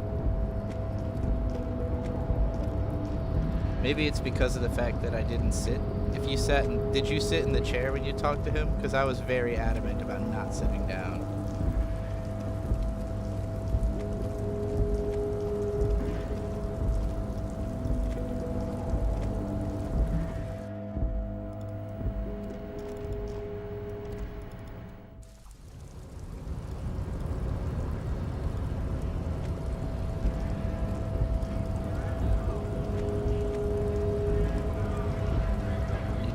Yeah, that's probably why.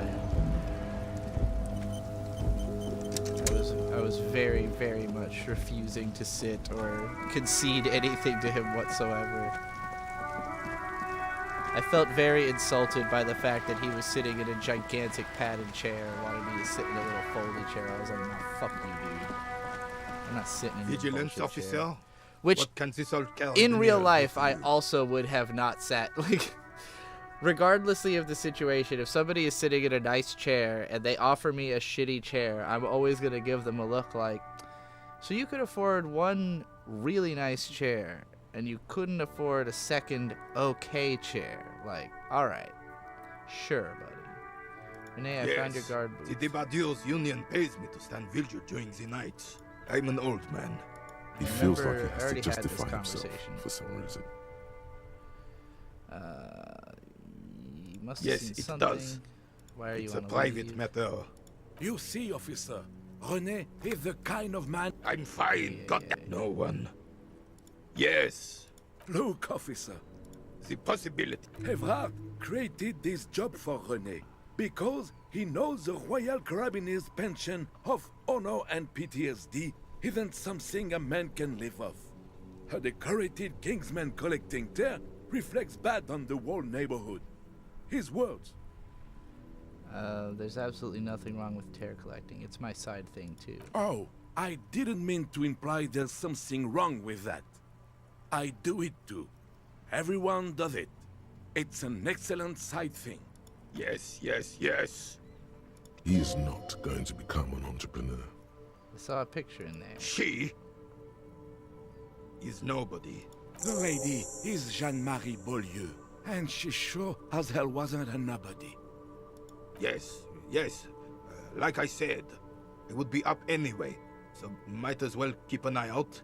It keeps my senses sharp. Alrighty. Find the okay. Right, the bird in the yard. I literally forgot in the time it took me to get down here what I was doing. What's going on with the bird in the yard? Where is this bird? I see a little birdhouse up there. Kuno likes this brain shit, thinking shit. I did say I saw a bird behind the homie, right? Is this not what it meant? The window specifically. Do I need to be in there and look at the window?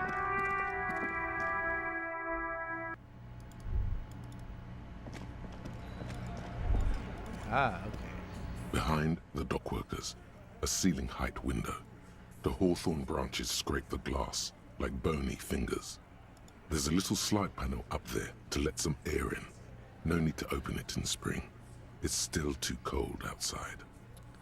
Okay, look out the window. Mysterious door seen, a bird flew by, wing beats. You've been here for a long time. Really, you've been here for ages. Okay, let's try it. There's a yellow ribbon tied to one of the branches. Light yellow, faded with time. A tiny splash of color in the blackness of the thicket. Hanging from it, a bronze key. Oh. It's close enough to the latch up there.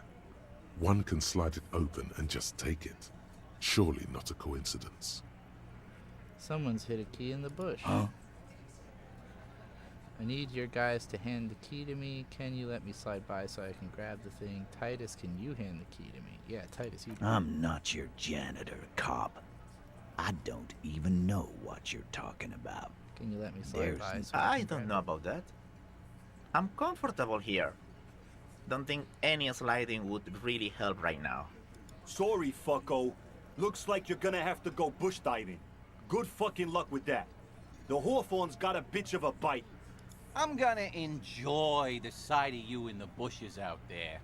With a loud thud, the old man stands up, pushes the window open, grabs the key from the hawthorn branch, and slides it across the table to you. Thanks, Theo. The key is brass. Workshop spare is etched into its bow. The old man closes the window and sits back down in silence. This feels like some real old school adventure game type shit. Like, hey, just so you know, there's something out the window. And it's like, okay, it's a key to the place? Like, oh. Come on, man. We were just having some fun. Where's the harm in... I'm tired of listening to your shit.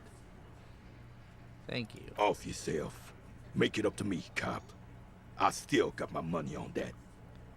Does anyone know why this key was hanging right outside the union box window? Didn't even know it was there. Boys. No idea. Never even seen it. Someone must have hidden it there before this room became our place. I wonder what doors does That's it an older building. Who knows? The shrug is disingenuous.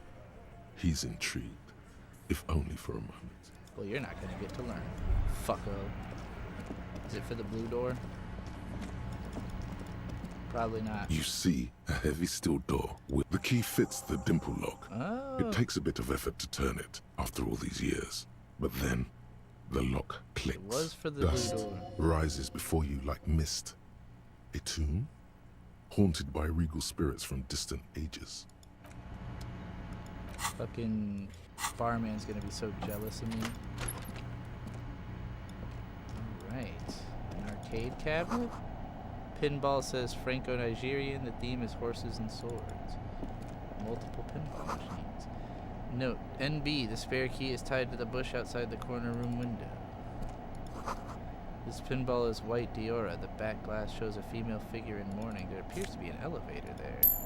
And 5 real. Another pinball Over there, machine. in the corner. The pinball machine. Not just any pinball machine. This is the pinnacle of pinball. Cornelius Gordy and the Mountain Goats. It's lit. You can't wait to get your hands on it. Let's take a closer look. Pull that shit out. Cornelius Gordy and the Mountain Goats reads the golden lettering on top of the back box. There's a small column of text underneath. The machine is coin operated. Get the game on, Fingerboy. Those flippers are ready. Yeah, wait, read the text. Above the painting of a mustached man climbing a hill, a column reads, inspired by the legend of Cornelius Gordy, taken on the world's tallest peak, Corpus Muindi. The Mesk legend holds that when the nation is in danger, heroic Gordy shall return and save his people. Hell yeah. Inspect the plane. The theme of the game is to explore Gordy's climb through the perspective of goats and to ascend to the top of the mountain in a time of trouble. The peak of the mountain is at the top of the playfield. All the balls have small goat icons on them and represent the goats as they race up and down the mountain. Areas around the playfield represent Gordy's climb, places he was said to have camped, which the goats can discover. Get them to the summit. What's with all the goats? Indeed. Think of them as balls. Okay. Insert a coin. Let's go. It takes a while to get into a rhythm, but pretty soon you're able to keep 3 goat-faced balls in play. Damn. With relative ease. Why the fuck is Harry so good at pinball? Go, go, Fingerboy. I'm pretty good at this. Your game is definitely improving. The jolly goats are flying all over the board, and although a few plummet to their deaths, you're never left with less than 3. I don't know that I've ever played a pinball that gives you more than 1 ball at a time. Suddenly, a special passage leading to the summit slides open at the top of the board. This is where the balls need to go. Concentrate and aim for the narrow passage. Maneuvering a goat ball into a position for a perfect hit isn't easy. More fall to their deaths. But finally, the opportunity presents itself. Let's go. One of them gets through. Pinball the wizard words over here. "Pale Rupture" light up on the speaker panel, and the machine starts filling with a thick, milky fog. Something's happening. There's so much fog, you can barely see anything. Pale, as in... Some is actually leaking out of the machine, and one by one, your goats start slipping, disappearing into the milky nothingness. Is this a thing that's gonna happen in real life in the game? Is the pale gonna rupture and fucking swallow this town? This can be navigated. The balls leave almost imperceptible disruptions in the fog. Use them to calculate where they hit next. The amount of focus it takes to predict when a ball goat is in striking range is staggering, but it can be done. Focus. You're down to your last goat, going mostly by sound. Eyes are useless at this point, but that goat is something special. 5 times you snatch him back from the jaws of death. You're in a perfectly balanced system where neither you nor the pal is able to get the upper hand. This could go on forever. Why do I have a -1 for being bad at ball games? Oh, because of the fucking boule. If I hadn't thrown the boule, if I hadn't thrown the boule into the lake, I'd probably be better. Whatever, let's keep trying. Ow, you can't even see it. I was almost a double 6 there and still The didn't pass last that. goat plummets into the fog with almost suicidal glee. Damn. There goes nothing, Fingerboy. Well, pinball is near impossible, but Harry is actually fairly impressive at it. This small elevator is dimly lit by a bulb that's been glowing for ages. The latticed cage is open, inviting you to step inside. Smells of nougat and sweat. Your head brushes up against the ceiling. There is a control panel to your right, and just enough room for 2 people to fit in.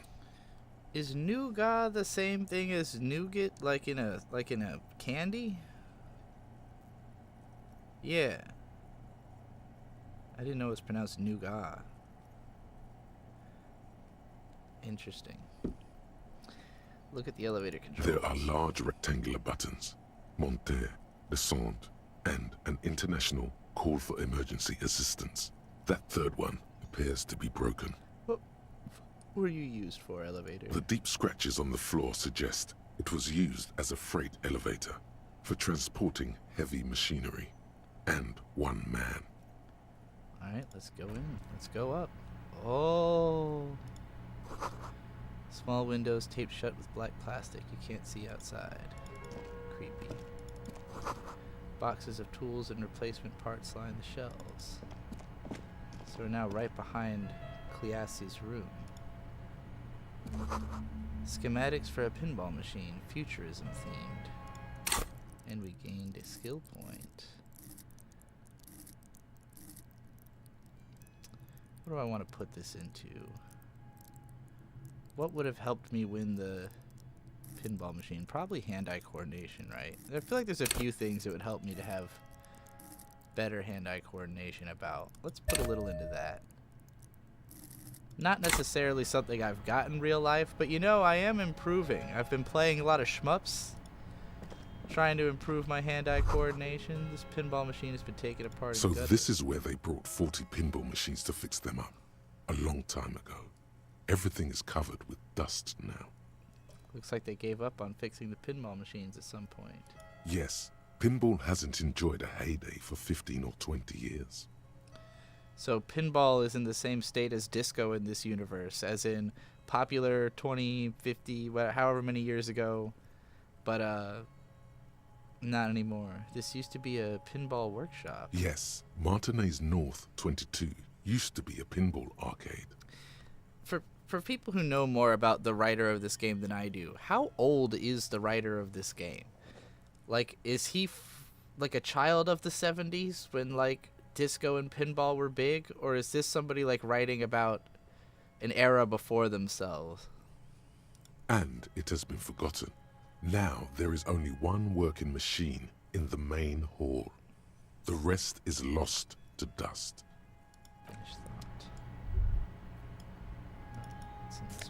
Oh, new jacket. Pinball maker's coat. +1 empathy and hand-eye coordination. Oh.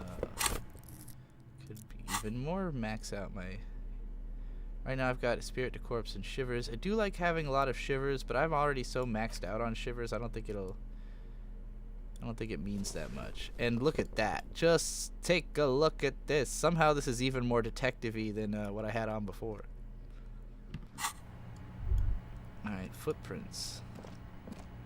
You clearly see footprints in the downy carpet of dust covering the workshop floor. Someone's been back here recently. The dust has not settled again where these footprints have been made. The displacement in this dusty hell tells a story. What does this mean? Neither the footprints nor the dust speak their secrets, but you know it means that someone has been back here.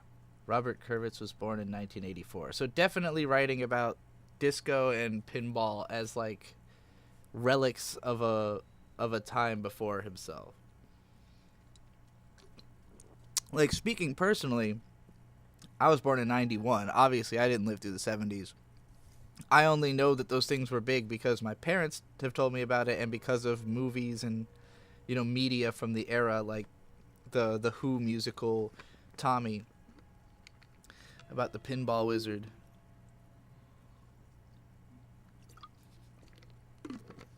There are many writers to this game. The main guy is in his 40s. It's his brainchild. Then he tried to get other people to understand this universe and writing style, and it's pretty seamless. Yeah, for sure. They did a great job of making it feel pretty unified. I would say that sometimes it feels more like, oh, this interaction was probably written by the main guy, and then other stuff feels a little bit more like this, what I'm doing right now, does not feel like it has the full voice of the game, you know? But it doesn't feel off either, if that makes sense. Crouch studied the large prints, most likely made by Boots. The size is hard to determine. Soul could be bigger than Vamp. The souls have left the pattern, uniform, horizontal lines. Come back to the pinballs when Kim comes back. Oh yeah, I bet he knows some shit about pinball too. This print doesn't look like the odd soul. The footprints are of one type. They do not congratulate you for correctly recognizing what type they are not. This doesn't look like the worker's boots from the hanging, does it? The footprints do not speak. They simply exist here, a product of the dust, just as the footprints outside are a product of the mud and apparently different shoes. The footprints are still there. They have told their story. Why do I get the feeling that it's possible that Lily was shot just like here? I mean, there's no obvious hole in the wall that would give it away, but... Oh, is this that door? I see. This is the inside. So he could have been shot from right outside, and then the person came through this door. Unbar the door.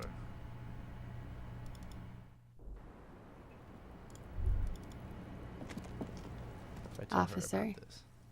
what brings you up here in the rain? Now that Kim isn't here, let's talk about Sunday movie. Ah, yes. The night before I saw you in the hallway and reminded you you're a police officer. The date of your re-entry into the fossil record. I really do love her voice. Yes, before I emerged like Paleolithic megafauna. Wow. That's some creation myth stuff right there. It's one of the first things I remember doing in Elysium. Wow. Elysium. You don't hear that term often. Did you hear something Sunday night from my room? Move on. There was the usual ruckus. Loud disco music. It's interesting because, like, the voice actress is performing, like, her most, like, sultry, smooth voice, but every once in a while I hear, like, a little twang of, like, very American accent, like Southern American or Midwestern, I'm not sure, but it's an interesting voice. I can't say. Probably not. Sounded like you were flying solo. Maybe even like Northerner Canadian or like Northern New Yorker. I'm not sure. She's got an implacably American accent. You mentioned loud disco music? Oh, yes. Various artists. Ostentatious orchestrations prime among them. Were huge where I come from. I was very young then, of course. Like 7. Life gets hard, but we go on. Yeah, we go on all right. I don't know about that. At around 2 o'clock, the disco stopped, and there was a change of pace. What happened? A slow, sad song started playing. Like organ music on repeat. That went on for quite a while. My Dutch friend Some said of her that name time is Dutch you or were yelling Turkish. along Maybe to that's it. what it is. Maybe she's faking an American accent and I'm hearing the slight offness of it. Because she doesn't sound nearly as European as anybody else in the game does. But at the same time, there is a touch of inconsistency in how she speaks that's hard to put my finger on, but I like it. What was I singing? That it doesn't matter anymore, and that we're alone now. It was difficult to tell. The song itself was very quiet and soft, but you Like the way she sounded said like quiet, a wounded boar, there was sir. something... It was hard to understand what you were singing on top of it. Yeah, you know what it is, definitely. It's a non-English or a non-Americanness that is slipping through. Not an American, I was thinking it was like a specific American accent that was slipping through, but I think it might be the opposite. It's a non-Americanness slipping through. But it's so hard to detect, you know, like, it's hard to describe, rather. It's, like, hard to describe exactly what it is that's off. I'm sorry. Don't be. I was going out later anyway. It didn't bother me. Then what happened? Then you started screaming and trashed the place. Are you sure I wasn't being assaulted? No, it didn't sound like there was a fight. It sounded like someone was trashing their room. I was just doing the wall. A window was smashed. The tape player, probably. The song stopped. And furniture, too. A real destructathon. There was screaming. Then I think you passed out. Is there anything else? There was. I think you screamed that you didn't want to be this type of animal anymore. I may have misheard, but it was sort of memorable. I went out afterwards. Everything was quiet by then, around 4 or 5, and that was it. Thank you. No problem, sir.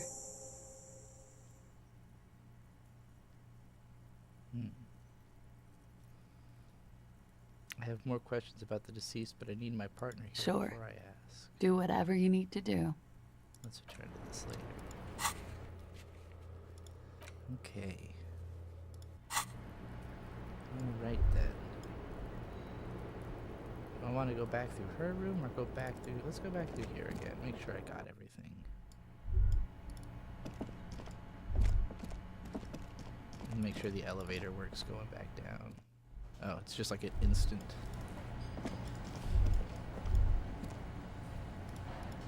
Can I play this? The machine is dead No. and silent. Well, damn. Maybe Kim knows how to fix a pinball machine.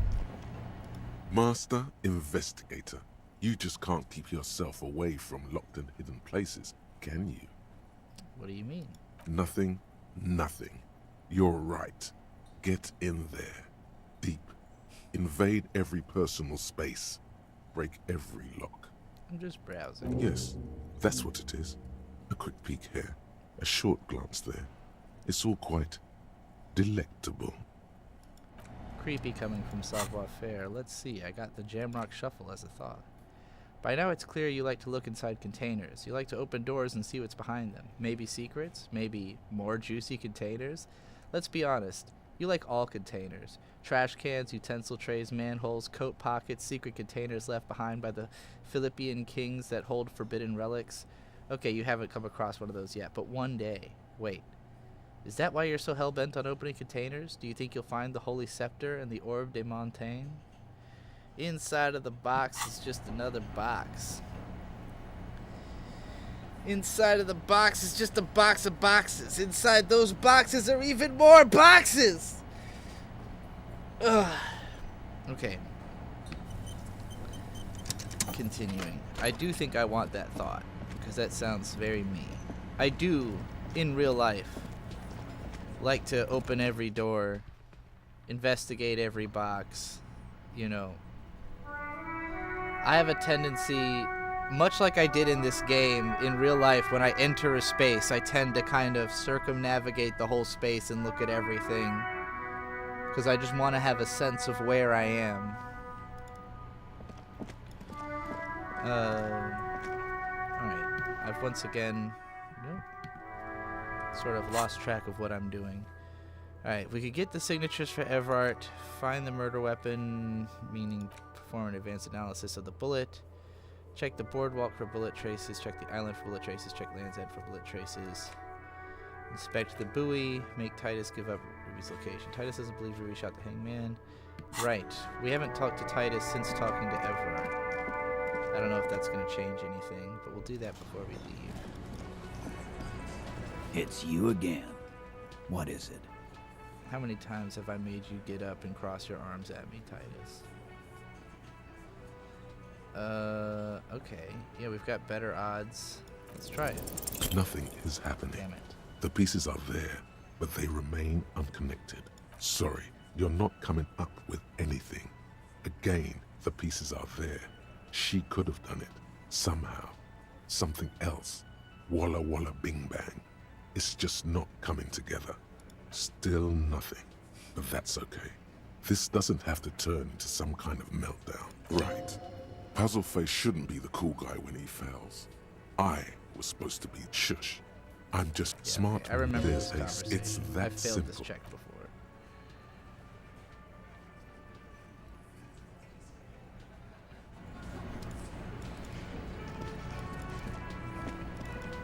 Told me to check the basement Hey, of the spooky was building. there something you needed? Well, well. Bringing in that new bird sure made a difference in his attitude. I guess he doesn't care about the blue door enough to have anything to say about it. Okay.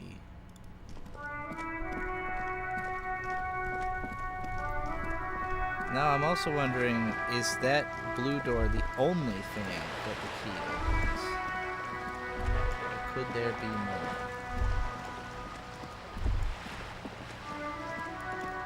So One thing I still haven't gotten is how do I get into this stairwell over here? This guy. I want to go down there, but I don't got nothing for it. Kuno's fucking electricity. 20,000 volts. Kuno volts. Boring. I'm realizing this probably isn't the boardwalk that it wants me to check for possibilities. Anything new with you? Good. I've You talked have? to Everett Clare. And how did you like Mr. Clare? I didn't. He's a beautiful man, beautiful and just. Everett Clare is a hero of the workers' movement. He's the champion I've sworn fealty to. He's a bloated rainbow socialist. I could do business with him. For a socialist, he's reasonable. He is not the champion I have chosen. I wish to swear fealty to you in the cause of capital. It's not important if I liked him. I was doing my job. I didn't like him. Oh, come on now. He has his uses. How else would he have stayed in power all these years? Or wait, actually, corruption. That's how he's done it. Fantastic, Verm-like corruption, reaching into the bowels of the earth. Of course, I don't expect you to share anything he told you with me. I'm not a Verm myself. But if you felt like passing some information, how could I stop you? Are we not human? Are we not curious to hear another person's take? It's only natural. We would only be gossiping. Don't fall for it. It's a ploy to get you talking. The honey-mouthed syllables, the smiling, the conspiratorial jokes, all of it. Intellectually speaking, it would be quite interesting to hear what she has to say about these things. He asked me to deliver an envelope. Sounds like he has you running errands, Detective. A well-established dominance ritual. Where did he have you deliver it? To a nameless settlement down the coast nearby. Ah, yes. I've been meaning to go there. With longing. Clear and simple longing. Strange. Why does she want to go there? You're quite fond of this village, aren't you? I should be. In my youth, I had a brief dalliance here in Martinez. He was an older man with impossibly broad shoulders. He's probably dead by now. Even his shack is long gone. Not that it matters. These buildings are all carbon copies of one another. You've been to Martinez before. Yes, I was slumming it with some girlfriends of mine. We had boats and... Don't hold it against me. My paramour certainly did not. Sounds like you missed those times. Not overly so. It's not like this was the only place we visited. Me and my girlfriends from Azon with our shiny boats. Like reavers. We told ourselves we were the worst thing to happen to the coast since the Coalition landed in 08. Imagine. Oh no, she's sentimental, all right. If you say so. I'm over-radiated, Detective. I do silly things sometimes, out of pale-related sickness. Like take this job. The moral of the story is... So it was a factor in her coming to Martinez in the first place. Interesting. Do not spend 22 days a year in Pale Transit. Don't waste your 20s slumming it with your stupid friends. And don't deliver Everard Clare's mail. Are you satisfied, Detective? What else can you tell me about your mail delivery quest for Everard? Do you think it will improve the place? He wants to build a youth center here for the children of A Martinez. youth center with Edgar Clare's statue on top of it. Go ahead. Help him. Make it so. I have no power to stop him. So you're sad you can't buy the place? Yes. I'm sad I'll never have the time, Detective. I've always wanted a dilapidating fishing village. She is more defensive about it than usual. Full of ghosts and ancient memories.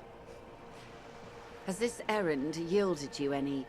Of course, Let's Detective. talk about something else. Should something come up later, down the road? Until then, is there anything I can help you with? I found my badge, by the way. Love, you did. Fast, observantly. Pleased to meet you, Lieutenant W. Freighter Dubois. I am glad to see a man of high qualification. What can I help you with, Lieutenant? That's all. Blink. I'm gonna go to the bathroom again. Whoa!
not paint this wall?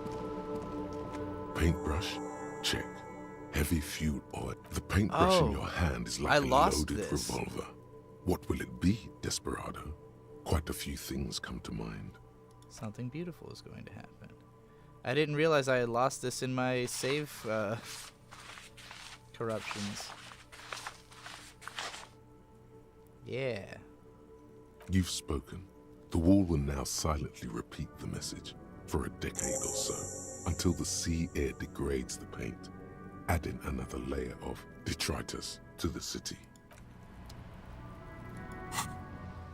Really glad I remembered that. Just saw the empty wall and was like, that's not right. I definitely wrote some shit there. And now it's been saved properly.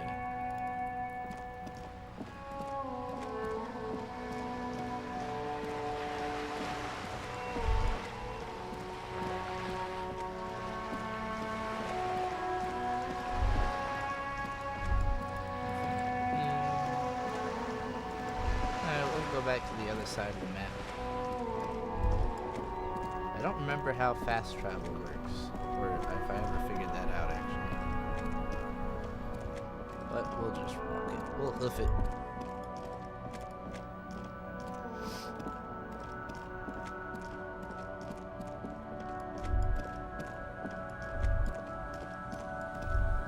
Oh yes, I had missed this as well. It takes you a moment, but finally, you spot the last of Morel's traps. This one's partially obscured by the reeds. The trap feels light and silent as you pick it up. Something is different here. No locust. No phasmid either, but still. Immediately yell, it's empty. Your voice echoes on the coast, carried by a gust of cold wind. Nothing.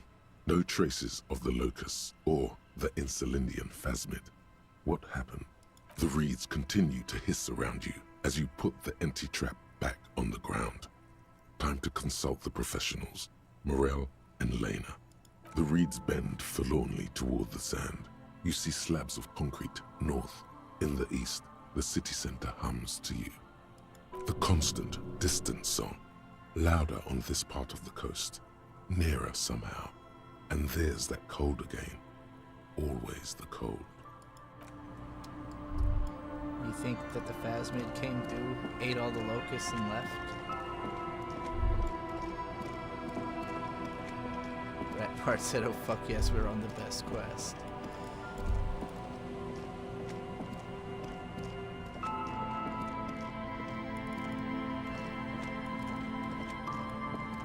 I get the feeling the phasmids are real.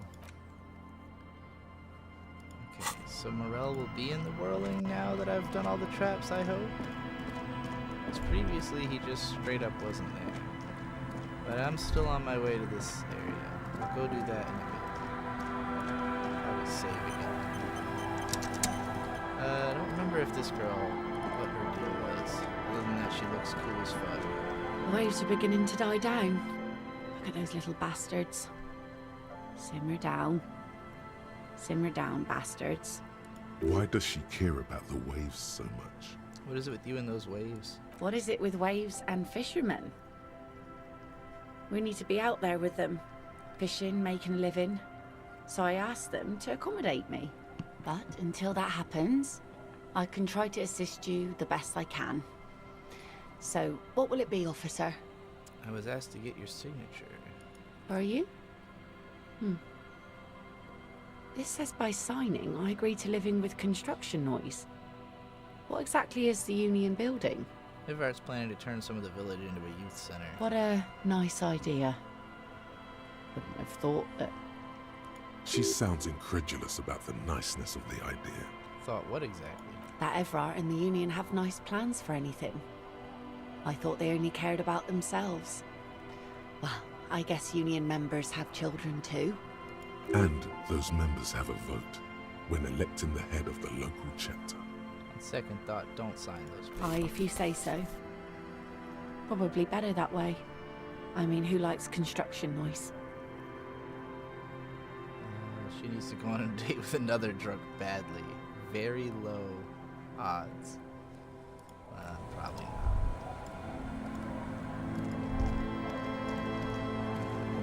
does she think about this man? Our tenant, the policeman. I hope the waves don't keep you up at night. What can I help you with? I was asked to get your signature. Eh? What's this about? Come now, I can't read all this scribble. Tell me what it says. Everett wants to turn part of the village into the little youth center. Huh. I might be half blind, but it looks like part of the village is gonna be a street. The best part. The part we need to get out of our houses. Have you asked Lillian about this? I won't even consider signing till I know she's on board.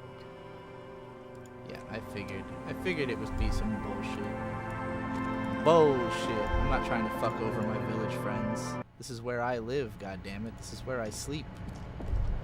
On the table, you see a bowl of water, a rough soap, and next to it, a small hand mirror. A straight razor soaks inside the wash basin. Is shaving the right call? The water reflects back a vague image of your face. Nose bulbous and red, hair unkempt, wrinkles lining the eyes and forehead. The stash is gigantic. It is quite ridiculous. A fresh start looms ahead. Clean yourself up and be born anew. Yeah, let's do it. Get those mutton chops off. Like an artist with a brush or a master swordsman, you use the small mirror and the straight razor with some soap to remove all that unkempt hair from below the nose line. Doesn't look like a straight razor. The sharp blade chafes against your skin, producing a scratching sound. The surface underneath the beard feels tender, the air brushing against it chilly. Feel your clean-shaven cheek. They feel so smooth, surprisingly so.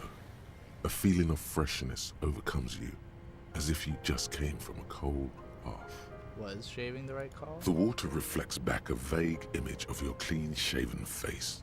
Despite the bulbous nose, unkempt hair, and persistent swelling, you look a little younger, maybe. Wow.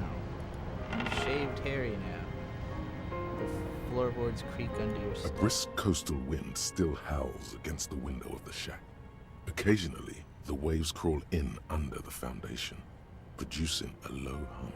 Listen. The room feels muffled, like you pulled your hat over your ears. Outside, it is cold and windy, but you're inside, and it feels safe and warm. What is this place to you? My new hangout where I could silently sit, drink, and die while looking at the waves roll in. My forward base for the coastal part of the operation. It's free, that's good enough. I could live here. Looks like this is my new home. Wonder where the old one went. Yeah, let's say that. Westward, across the canal, towers the whirling in rags. Door number 1 on the second floor is locked. Behind it lies a trashed room. 1 floor below, behind a counter, stands an irritable man. In a small shack in the fishing village, a baroque heater hums quietly, emanating a sense of comforting warmth. A wash basin lies on the table, the water inside reflecting the somber face of the world. Lydia said, I've never seen anyone shave hairy before. I have to assume most people want to keep the iconic mustache and mutton chops, but as somebody who shaved right before going on stream, I feel like it's more in the spirit of myself to shave. For all I know, Harry is so depressed because he's a trans woman and, you know, and has horrifying body dysmorphia, so we're helping him out. Far away, on the corner of Petition and Main, a nondescript building, obscured in a haze. It's vacant and lost, just like its tenant. Thank you, Strange Sensation, for a fair assessment of the current situation. Outside, the howl of the wind has picked up. The waves crash against the stilts again. It's as if you think the thought, but in someone else's voice. Look under the floorboards. Oh. Underneath the floorboards. On the table, you see a book. An old mirror hangs on the wall.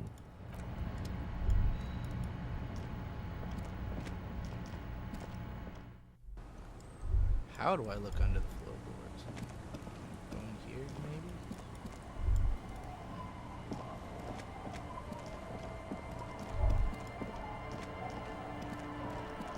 Till 10,000 people living on. They were boys with their cars, summer jobs. Oh my God.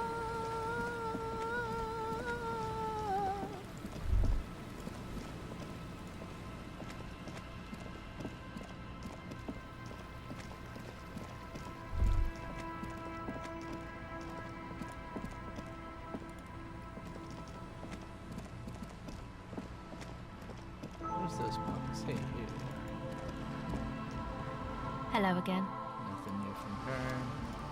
I guess this quest line's really not going to make any progress till I find my way into that secret room. But maybe we can find Classy's friggin' ID out here somewhere. Or the vantage point of the potential gunman vantage point. Still haven't figured out at all how I make it to the island either. Like, that quest says check the island, and I'm like, how? Nobody's even talked about the island yet.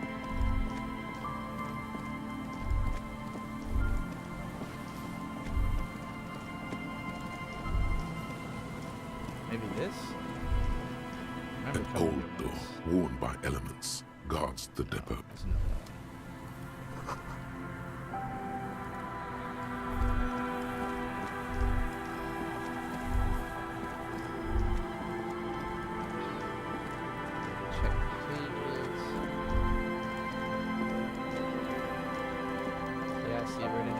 Is there something here that would indicate a sniper used this place as a nest for taking the shot? Just some urban detritus, a bottle, and a dilapidated old comms tower. Maybe the campfire was used by the To perpetrator? warm his hands before he pulled the trigger? There are no markings on the ground for a tripod. He would have had to lie on a mattress. This is simply not a good spot for a 1.2 kilometer shot. Butthole Weeb just sent me $5. Says, I watched Witch Chat Atelier. Does magic make us gay? 'Cause it's kinda gay.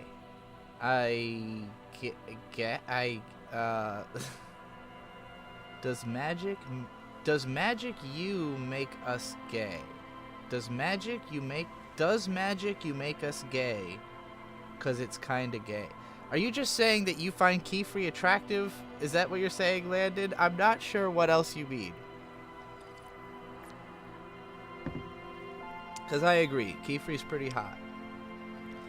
Maybe the assailant climbed the comms tower, took the shot there. The salty water has corroded the ladder to nothing but two thin orange rails.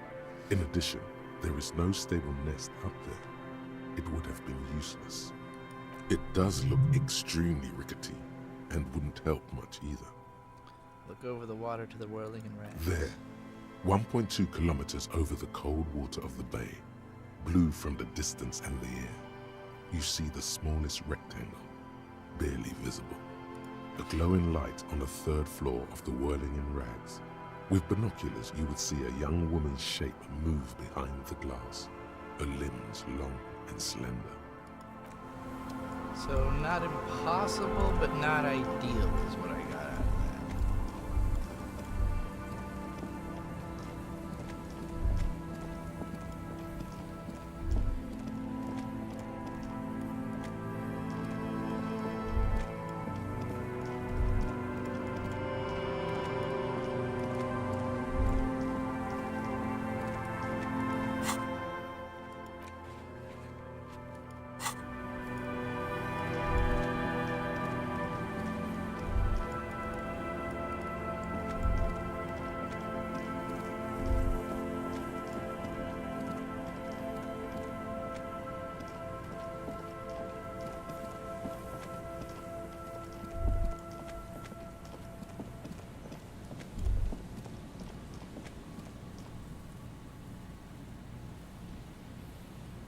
Landon texted me, no Trixie, it's Queefree, and let's not act like the one girl Agate isn't just, it's very gay. Yeah, of course. Anime is gay. If you like anime, you are gay, and all characters in anime are gay. If you can't understand this, you're doing it wrong.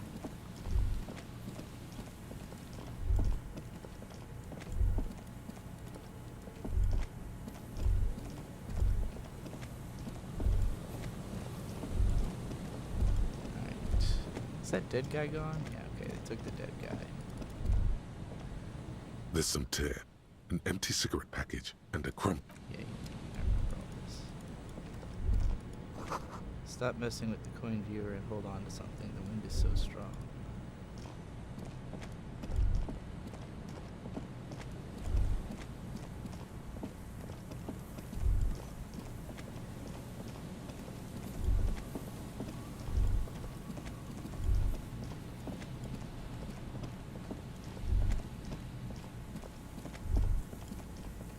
This guy is still here with his kid.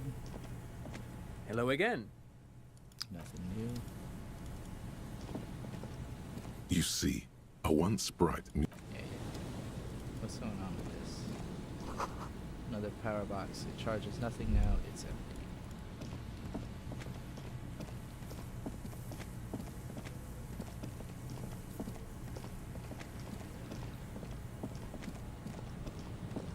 Landon, I'm not sure if you're allowed to use that word.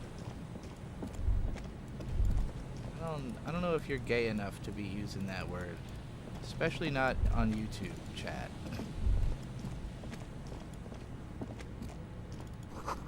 Could this be the buoy Cleassi told you about? A metal and plastic contraption bobs up and down amidst the trembling reeds. At first, it just looks like trash. But if you look closer, this must be the buoy Clausia mentioned. Cold, air, tendons, snapped the cords keeping the buoy in place. A little longer and it would be floating somewhere out in the open sea. What? Moves across the water, leaving no traces. You're cold again, as always. Yes, but who or what is this? Splendor. The buoy is not tied to anything. The cords dangling from the bottom really have been torn or cut. You lift it out of the water easily, noticing how light it is.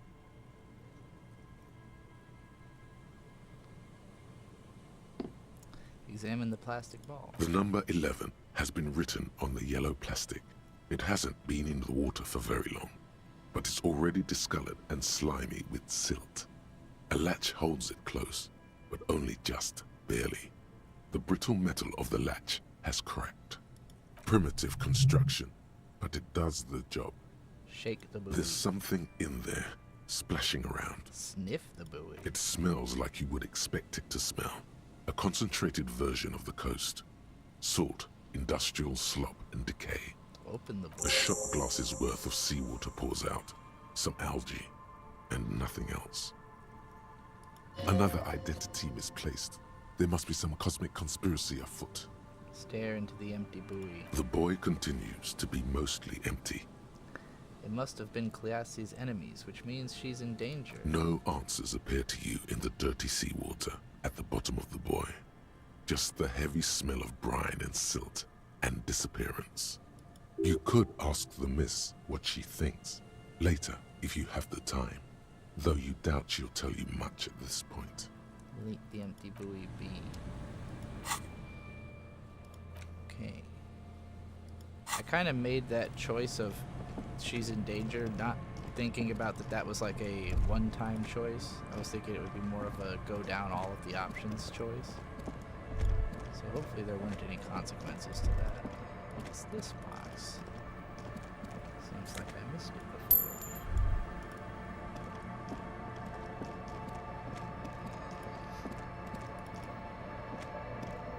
A row of ghostly shades facing a crumbling wall, with another 7 shades standing 10. A cold sea.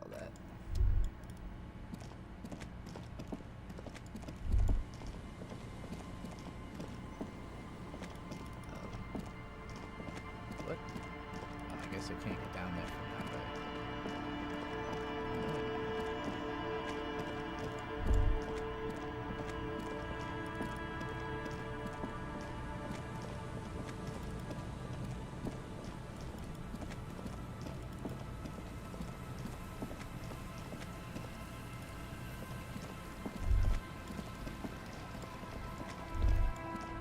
Anything out here of interest to me? It doesn't seem that way. What about the drunks? They got anything new going on? Danko. Wrong corner. Hey, wake up. There's no waking him from his stupor. The legend returns. You know the dance. Smokable smokes, pissable pilsner. Drink it, then convert it to piss. And there's spirits and speed too. I thought about it, and you know what? I can pay 3 real for the spirits. Finally came to your senses, buddy boy. Ain't nobody else gonna give you a price like that. Had to let life squeeze you to get that, huh? Cool, so can I get it for that? Sure, friend. A bottle of high-quality spirits coming right up. That'll be 3 real, and you're practically robbing me at this price.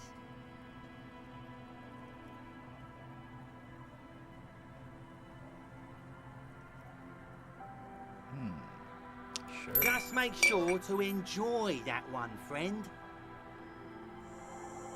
Alright, I'm off.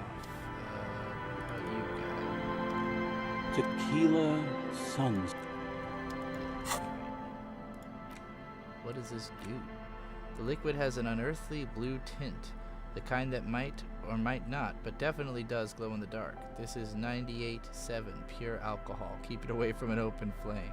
Looks like I could sell it for twice what I bought it for, so that's interesting. Is that the point of it, just to be a hustle?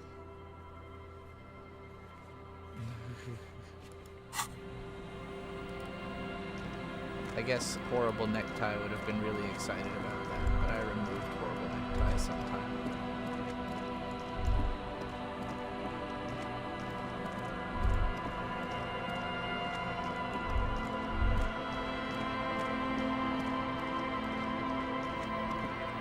I guess let's continue the Phasmid quest.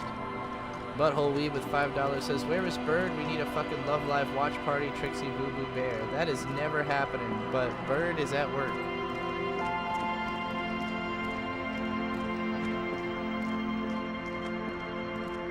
I really doubt you could get Bird to sit down for Love Live.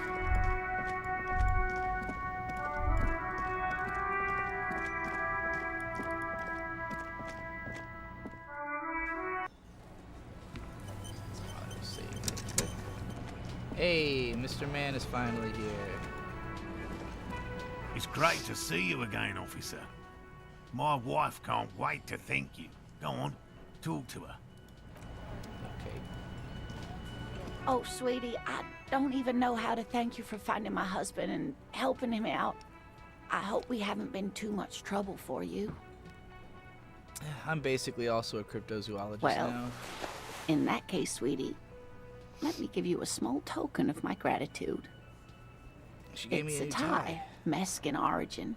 The pin is an antique, quite special to the cryptozoological community. The little silvery knob holding the tie together feels warm in your hand. It's in the shape of an avian skull with 8 eyes. Wait, how do I tell them about the fucking thing? Nothing like the gratitude of a good woman. Now then, what can I do for you? He tries to play it cool, remain professorial, but inside, this man is itching for some news on those traps. So I checked all Good. the traps. Okay. And one of them was empty. Completely empty? Yes, there was nothing in the trap. No locusts, no phasmid. No locusts? No phasmid either? That's not ideal, but... It just means the Insulindian phasmid is even more clever than we thought. Yes, the Phantasmadeia picked off the locusts and escaped. This is good news, though we'll have to reconsider the design of the traps. Make them more secure. Another trip to the reeds. Yes, that is exactly what it is. What a deft hunter this phasmid. Of course. Be sarcastic. Unless you have an alternative hypothesis you'd like to venture. Mine stands, okay? Actually, no. Excuse me for getting emotional. This is a big deal for us. You've helped us twice now, and brought some great news too. My gratitude, and the gratitude of the Société Cryptozoologique de Ravachol, is yours. Heartfelt gratitude. But does it feel like closure? What really happened? Butthole Weeb with another $5 says, Anne of Green Gables, it's God tier. Anne Shirley remake was great too. I am almost through all the books. You gotta watch, mommy. It's so good. Anne of Green Gables has been on my to-watch list for like more than a decade. I'll get there eventually. It's been my save this for when you really need something you know is good to watch, you know? Like, you know how you keep fine wine for decades before you drink it? That's how I'm keeping Anne of Green Gables. Some kind of foul play might be afoot. Theft? Develop alternative theories about missing locusts. My plus ones are enthusiastic about phasmids and Kuno's a hooligan. Consider the way the empty trap was disturbed, as though shaken. Most likely the hands of a young person. Hands small enough to fit inside the trap, too. But when has Kuno ever left the yard? You should ask the red-headed boy, Kuno. I think a little hooligan called Kuno may have stolen the locusts. A little hooligan? But what would a child want with bags? Oh, my dear Morel. You've been an old man for too long. Kids love to torment insects almost as much as they love to torment old folks. I'll talk to the little gremlin and see if anything comes up. Oh, you've been such a dear to us. Please, let us know whatever you turn up. I have a feeling we're getting so close. Well, I see you've got all the help you need. I'll see you tonight at my place. Let's play suzerainty, but no more field trips for me. He hasn't been particularly forthcoming before. He may well still be hiding something. After he's left, it's too late. Really, Gary? We're getting somewhere here. I'd love to play suzerainty, but... Lena, I'm sorry, but you're not getting anywhere. It was some kids. I know the little mutants around here. Leave anything out in the open and they'll steal it, even if it's bugs. Morel, it's been fun, really, but I need a bath and I have deliveries to handle. When this tea is done, I gotta run. Where even is No, Gary? no need to apologize, Geary. You'd be more than helpful. We'll have to take a rain check on that game of suzerainty today, though. We're gonna follow this through. You notice anything off about your friend Gary? No. No, of course not. Why? Are you sure? Well, he's been a little unenthusiastic about the trip. More so than usual. That's understandable. He just wants to get home and warm up. He doesn't want to say it, but this is unusual. Gary's been to the jungle with him, to places way more challenging than the coast. Why so eager to go home? I thought this was going to be about him being a racist, but... Alright, Gary. Oh. Always a pleasure to see an The officer moments of the you get law. autosaves are so fucking random. Why is he shifting around like that? Analyze Gary's composure. That shirt looks very uncomfortable on him. Look at the buttons, barely keeping that thing together, as if something is ready to rip out from underneath. Something worn underneath it? Yes, like a piece of ceramic armor, for example. One that makes a clicking sound when the plates meet each other, resembling pearls or marbles, stolen from the corpse in the yard near where he lives. I see you're a connoisseur of high-quality combat gear. I knew you'd figure it out, officer. I'm sorry I didn't tell you at once. I was ashamed of what I did. And I didn't want you to know. You see a gleaming white ceramic shine underneath. A thin layer of interlocking plates covers his gaunt torso. This shame is surprisingly sincere. Gary, what's going on? I took the hangman's cuirass. I didn't mean to. What do you mean you didn't mean to? God damn it, Gary. I know. Shame on you. Give the cuirass to the officer at once. Gary didn't mean to interfere with your investigation officers. He's just thick-headed and poor as dirt. But he's always helped us, given us a place to stay.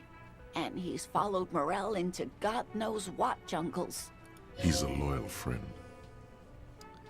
Give me that armor now. Why did you really put those clothes in the trash? Why did you lie to me, Gary? Do you know who killed the hanged man? Why did you really put those clothes in the Everyone trash? was picking those pieces off him, and I was watching them do it. and they'd scattered his clothes all over the yard. Everything was smelling. So I went there to take out the trash and started cleaning up. All those rags on the ground, him swinging up there, and I had a lapse of honor, sir. I thought, he's a foreigner. They all say he wasn't from here. Only the cuirass was left, so I stripped it off him. It was early in the morning. No one saw me. I took it with me. It was a mistake. Had I known it'd give you guys trouble, I wouldn't have... Fuck. Why'd you lie to me, Gary? Because I was weak. I should have told you the moment I saw you, but... He's a scaredy cat. Do you know who killed the hanged man? I always thought it was the Union. Some Union hardasses lynched him because of the strike. But almost everyone in town knows that. I wish I could tell you more. Give me the armor now. He sighs again, hangs his head, and unbuttons his shirt fully. A cuirass that matches the dead man's boots comes into view. Soon it is in your hands, smelling of his sweat, but so light to hold, like a bag of cotton. Are we done here, Gary? Yes, absolutely. I will never do anything like this again. Thank you for your cooperation. Hell yeah. Alright.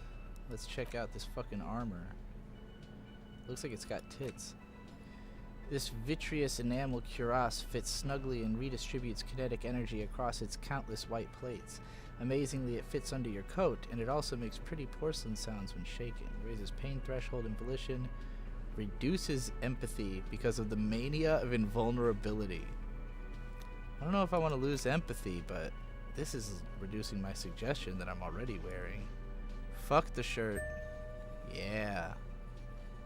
I'm invincible. And my empathy is already quite high. I could put another point in just to offset the shirt.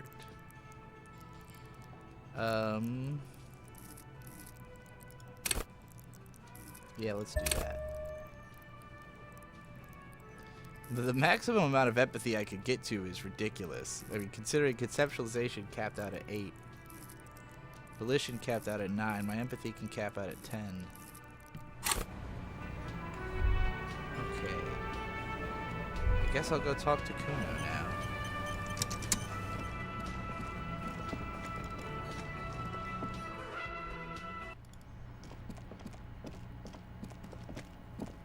Kuno, did you steal a bunch of bugs for some reason, you fucking little weirdo? Kuno saw you wield that can. Sweet graffito action, pig. Kuno likes that delinquent shit. Yeah, you like art, Kuno? Fuck no, art shit. Hey. Writing an imaginary notebook. Got it. Art's shit. That's right, pig. Shit. You wouldn't happen to know anything about any missing locusts? No, Kuno doesn't give a fuck about bugs. So he knows locusts are bugs. Oh my god, I told you that shit is lame! Shut up, see. Now they're gonna take you to lame prison! She sounds like she's about to cry, out of disappointment at Kuno's newfound lameness. Now hold on, no one is lame here. Just tell me what happened. Deny everything, Kuno. You need to lawyer up. Kuno's not gonna say anything without his lawyer present. There's definitely something going on here. Remember his pig's head shack? You should check it out. Oh yeah. Kuno doesn't fucking care.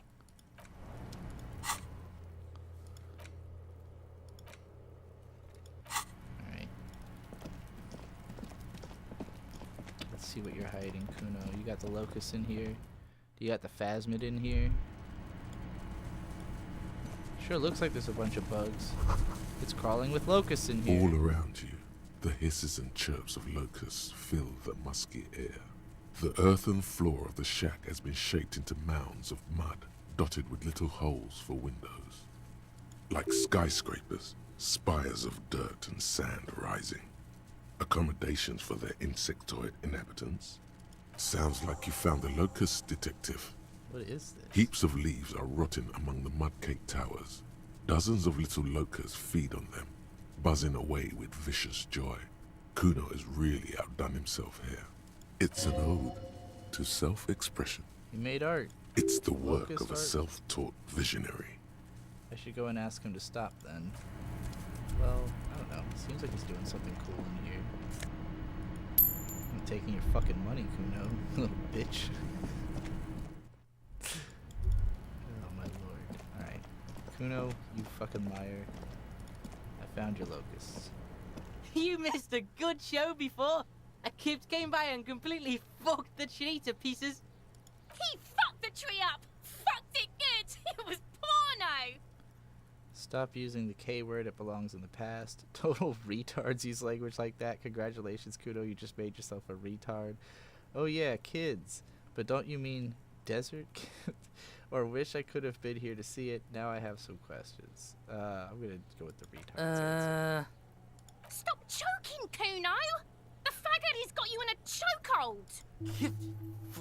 Kuno's not fucking choking. Choked you out there. Serves you right for using reactionary shit. Like fuck you did. Kuno's gonna keep saying kipped forever now. Kipped. Shit. The fuck did you want anyway? You got your fuck bag down. Now let's talk normal shit. Oh, now you want a normal conversation, huh? Yes. Kuno wants a normal conversation. Ask normal shit, please. I know you took the locust from the traps the cryptozoologist set up. Yeah. Kuno took the books. So what? So it wasn't the phasmid. A wave of disappointment washes over you. I was really hoping it would be the reed phasmid that ate the locust, not you, Kuno. Yeah, well, Kuno's all you got, bitch. You say you don't give a fuck about bugs, then you go and build a whole bug town. It's not Bugtown. It's the city of locusts. Locusts aren't just bug shit. They come out of the sky like a fucking shadow. Shit descends. Stop! You stop. It's like their fucking night. Locust City, Night City, City of Rage. There's a tug of war over the name of his fantastical city. It's almost too big for his imagination. The girl forces herself to watch again, the corners of her eyes twitching from discomfort. City of Rage sounds like a cool place. Kuno, the pig wants to help you. Oh, that's how lame it is. Please just don't say you're an artist. Maybe I am an artist. You hear that, everyone? I'm a fucking artist now. Did he just say I? Kuno usually calls Kuno, Kuno. Hold on, did I hear you right? You just said I. Kuno made Kuno. Kuno says whatever the fuck he wants. There are no rules here, pig. I fucking say I when I wanna, and Kuno when I wanna. Kuno's free. Kuno's free to fucking die, bitch. This is what he sometimes does when things get tense. Making art is a worthy calling. I'm something of an artist myself. Oh my god, Kuno! He's gonna make you totally lame in, like, 3 seconds. Don't let him, Kuno! Yo, fuck you, see? Kuno can be what Kuno wants to be. Kuno's his own man. Kuno's free. He tears at the buttons of his shirt trying to rip them up, and they don't give way. Kuno made himself into Kuno. Kuno can make himself into anything. Kuno can make himself into a pig if he wants. Kuno can make himself into a... Kuno doesn't give a shit. Hell yeah. Don't make yourself into a pig, Kuno. You'll have to take me away. So that's what this is about. That depends on the choices you make, young girl. Without a word, she disappears entirely behind the fence. For once, the boy is lost for words. He turns completely red now, with splotches of white beginning to appear across his face. I have to ask, what does the City of Locusts mean? It don't mean anything. It's shit. Kuno just likes to focus. Kuno likes to concentrate on shit. Build shit when he's zipping hard. Fuck. Pig, you really shouldn't have fucked with Kuno City. Now it's all fucking lame. I need you to stop taking locusts from traps. The cryptozoologists are trying to find something very important. Those locusts are bait. I don't give a shit. I don't need the locusts anyway. Shit is all lame now. C was right. The girl's face appears again, above the fence, just long enough to make eye contact with Kuno. She doesn't know whether to be glad because Kuno is finally convinced of the lameness, or more worried because of his continued use of the first person singular. Kuno is Kuno, not I. What's going to happen to the locusts? Kuno's gonna let the fucking locusts die. Okay, well, now that's settled, I'd The better fuck be are they off. trying to catch anyway? With the traps? The Insulindian Phasmid. Huh. He recognizes the name. Wait, you know what the Insulindian Phasmid is? Bitches think Kuno doesn't know shit. The fuck out of here. Kuno's tired of this shit. There's silence between the two children. They're not saying anything to each other, nor looking in each other's direction. Interesting. Kuno is truly becoming his own man. He's growing up right before our eyes. Alright, well, I guess I should tell the dumbasses about their locust situation.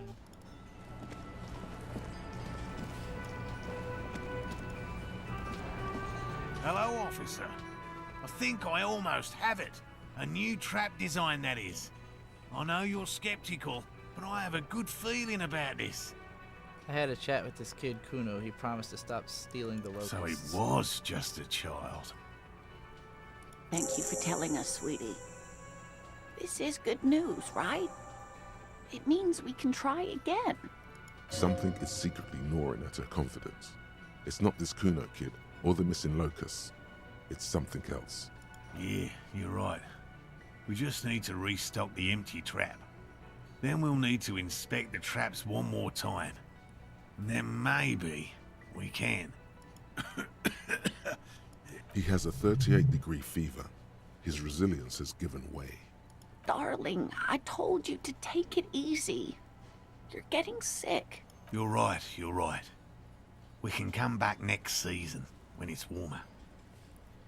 Man, I'm really feeling this is costing me time on my main investigation. It's not worth risking your health. You should call it a day and go home. I'd offer to help, but I have my own things to do. Damn it, maybe I can still restock the traps for you, or we've come too far to quit. I'm gonna restock the trap. Let's do this, yeah. Really? It's too much, officer. What Morel means is we're grateful for your help. Here's a fresh scratch of locust. He's They just should got slide those on right him? down the funnel. And thank you again. Wow. Co-discovery. You'd be famous. You'd show them all. This does tingle the pleasure center. Did you know Gary was hiding the Hell no. I had no idea.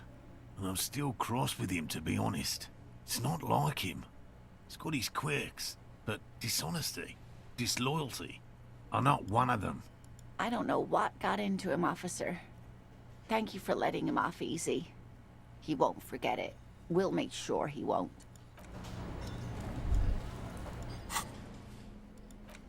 I've got a fucking box of locusts now.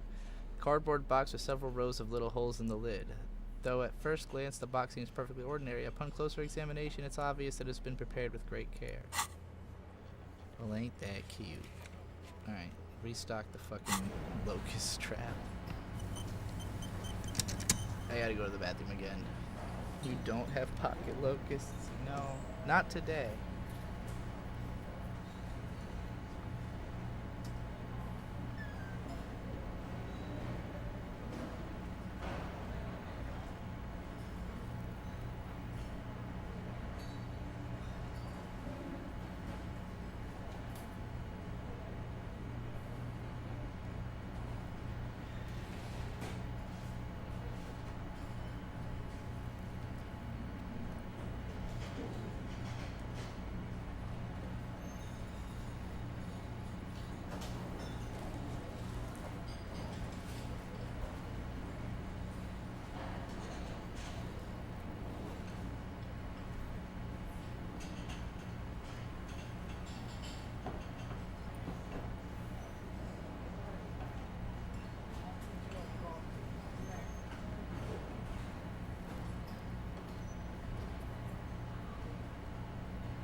Okay.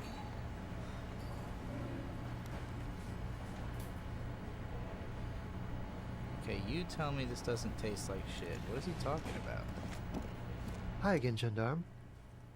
Bye-bye, gendarme. Guess I won't find out.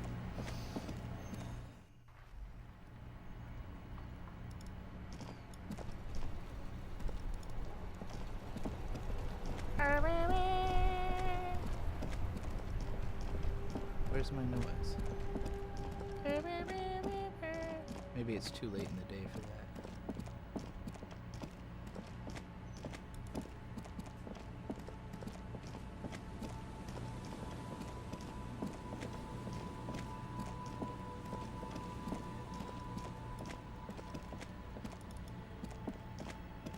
The trap stands empty amongst the reeds, powdered with snow. No insect sounds or movement around.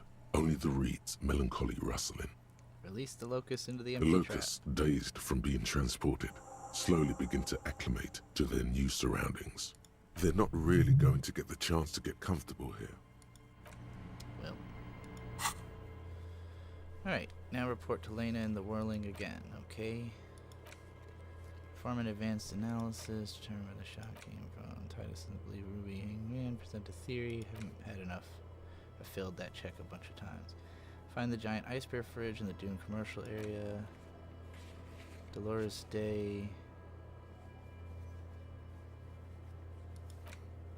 Get a cell to talk about her associates.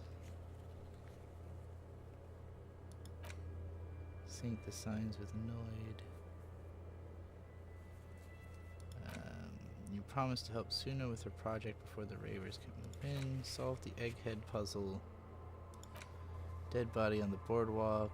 Call the Jamrock Public Library for information on library cards owner. I think I did that before as well. Return to Classy after doing the autopsy. Ask her about them at the hangman. Oh yeah, I guess I talked to her. Oh, I can't do that without Kim being there, I think. Fallen Pants. Oh yeah, read up on cockatoos. Run the number on the victim's armor. Need to call Alice back, but I can't do that because the car is not here.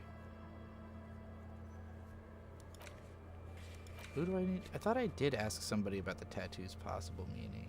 Maybe I lost that too. And keep looking for the gun. Okay. Most of those are not super actionable right now.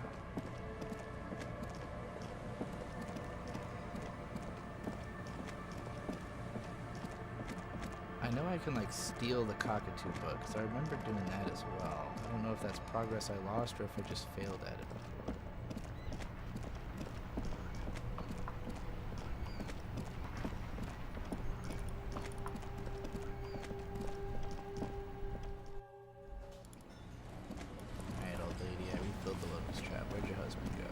Hello, dear. It's good to see a familiar face. I restocked the empty trap. Where's Morel? Thank you for doing that, dear. Her smile is weary. Her earlier ebullience has left her. Morel still isn't feeling well. I convinced him to stay at Gary's to get some rest. I'm afraid the cold has really gotten to him. Only the hardcore players left, huh? Yes. Field work is a young person's game, as they say. So, who's going to check the traps? Morel will eventually, or we'll talk Gary into going back out, perhaps. You've come so far. You can't leave those locusts there, waiting on the ghost read with no one to witness when it appears. Once more into the breach, then. That really is too much, sweetie. Thank you for your dedication, but I can see you're coming down with a cough yourself. Very strange. Why is she not letting you do this? It's like she's given up. Lena, what's wrong? You seem different. Different? How? The half moons of her glasses reflect you as she looks up at you. You've given up on the phasmid. You're not telling me the whole story. Yeah, you're not telling me the whole story. Not. It's not that. What is it? It's a strange feeling. I haven't really told this to anyone, but you are a police officer. Do you ever wonder if some lovely story from your childhood is just that? A story? Or a dream? Well, I could get into the fallibility of memory all day, but... Seeing the Insulindian phasmid was just a story I used to tell people. I didn't really think about whether it was real or not. But Morel told me you'd seen it. You also told me. Morel's so proud of it. He always tells everyone. A terrible sting in the heart. Regret. You seemed to really believe it happened. Does that count for something? No, sweetie. There's more to it than that. Morel was so eager to believe my story was evidence of the phasmid's existence, that I'm some queen of the cryptozoologists. That, and for years his belief made me believe too. That I am a queen? An extraordinary witness to grace. But now, we're both getting old, and he's still working himself sick out in those reeds looking for it. But what if I was just wrong? First, tell her I that think her I marriage was. hasn't been a lie. But it has. Oh, I hasn't failed. It? A seed can only bear what's inside. The seed of love is black and oily.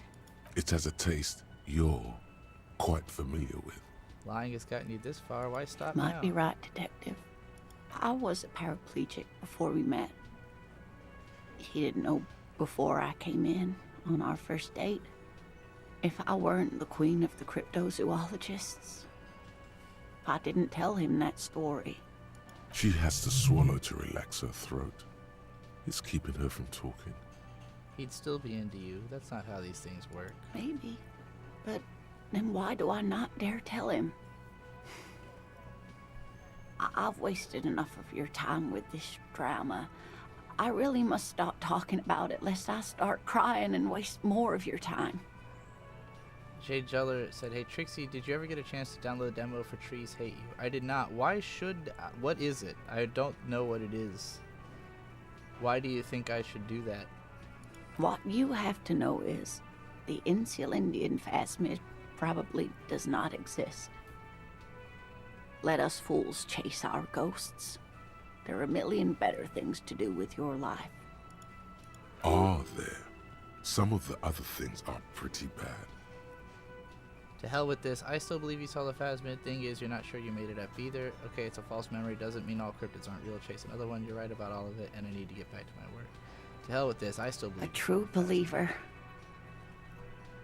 Sometimes I still see it too. The real memory of it. How it was there. Not the memory of the memory, but it's so hard to tell the two apart. The Mr. Grafixable asked, "So is this the best game ever, like all the pretentious, I say that affectionately, people say?" I'm not going to deliver a full verdict on this until I've gotten to the end of it.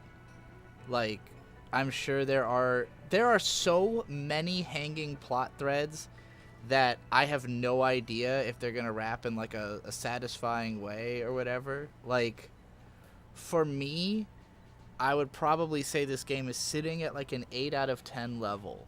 Where, like, there is a lot to love. There's not necessarily, like, anything wrong with it. It's just very big and very, like, kind of well, there's something wrong with it. The fucking programming, which is that it doesn't run that well, and it has glitches that sometimes make me lose progress. Although it's partly my own fault for not auto-saving. It's like, it's super interesting and super unique, so it's easy to recommend as, like, an experience to have. But I do think it has started to, like, wear a bit thin for me. Where, like, in the beginning, it felt, like, hyper intriguing. And then as you go on and you start to kind of see the edges of the game's world, you know? It starts to be a little bit more like, I don't know, going through the motions. It's like a show that has a few too many episodes. But again, I really like stuff dense and short. You know, like, for me, it would hit harder if it just literally was shorter and didn't have so much going on, to where some of it is more interesting than other stuff. And I also think it's designed more so for people who like to have a big open playground full of choices, who like going through more than once and seeing what changes and stuff like that. And I'm just not that type of gamer, you know. My favorite type of games are a type where you just play through in like 30 minutes and it's the same every time, and it's more about like mastering exactly what the game is giving you. So, like, I would say narratively it appeals to me pretty strongly, but the format of it doesn't appeal to me as strongly. There is a lot to love about it, though. The voice acting is phenomenal. The writing is really fun. You know, some of the mysteries are interesting.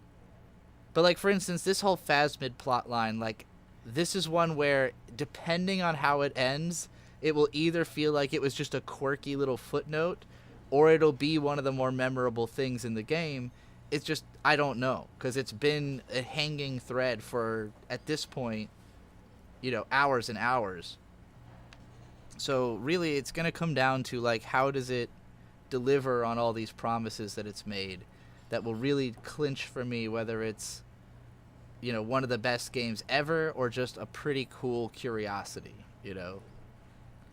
And I've got decently high hopes because people have told me that there's stuff in this game that made them cry. You know, people have told me that it's got these really memorable moments. And I feel like this is the type of game that's going to save its best cards for the very end. But we'll see. Either way, I should go. Poor Morel is running a fever, and I need to get him home to Jamrock before we overstay our welcome with Gary. Are you sure you don't need help getting to Gary's? Oh, no, thank you, but I can get there on my own. This old thing is gas-powered. Oh. And then a taxi home. It's not so bad. Alright, well, you do that, I'll check the traps one more time. Sweetie. Please don't get stuck on a dream. Take it from me and Morel. No one can stop you from finding the Phasmid. Hell yeah, Volition.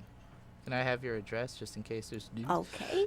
It's 1113 Tabernacle Road. Tabernacle Road. Jamrock, but... A sigh. She doesn't think you'll need it.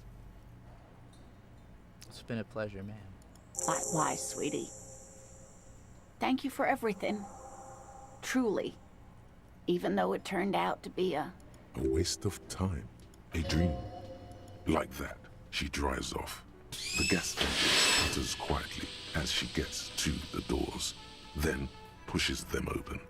Outside, it's snowing. Well, dang. I wonder if I'm not going to see her again. I will find this fucking Phasmid, though. Like, at this point, for this to be a satisfying plotline, there either has to be an Insulindian Phasmid, or there has to be something more interesting and funny than an Insulindian Phasmid that I find, you know? It can't be a nothing burger at this point, or else this plot thread meant nothing. But I have a strong suspicion, based on the fact that people said things like, this is the best quest line. You know, even if they're being somewhat ironic or facetious, that there must be some kind of interesting payoff to it. I'm going to keep faith.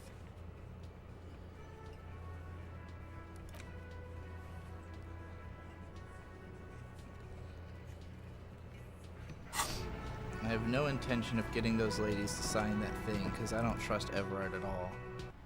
There's got to be a different way through that quest. Alright, let's go in here and read about cockatoos or whatever the fuck.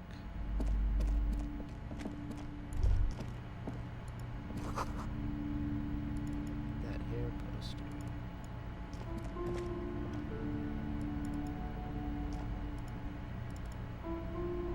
A sulfur-crested cockatoo sits on the cover, its beak slightly open. Okay, it looks as if the bird is calling out the book title, From A to Zurich. Oh, a nature enthusiast. Good choice. I knew it was a good idea to keep that around. Alright, let's read the cockatoo book. How Am I Like a Cockatoo? A book about different cockatoo species and their behavioral problems. Perhaps it could also refer to offer some insight into your own often problematic actions. The spectacular, major, majestic cockatoo eyes you from the cover. A cockatoo is a parrot with an erectile crest, found on the Seminine Islands and in southern Fas a la Mer. Known for their intelligence and general precociousness, cockatoos are popular birds in aviculture. However, they often exhibit various behavioral issues. Okay, what more? This book talks about the delicate nature of twos, as well as introducing some of the most popular species among the bird enthusiasts. The funeral cockatoo, the major majestic cockatoo, and the most common bang bang cockatoo. It's colorfully illustrated. Alright, what problems do these birds have? Where to even begin? All cockatoos are known for their needy natures, requiring attention for at least 2 full hours a day. They love to talk, and have been described as lovable clowns who just don't know how to wrap up. I could handle that. It would be nice to have someone to talk to when feeling lonely, or who would ever want a chatty companion? I want someone who knows how to listen. No, I Pet owners also report moodiness, loudness, and hostility as recurring issues. If left unsatisfied, cockatoos may scream non-stop, pluck their feathers, or become aggressive.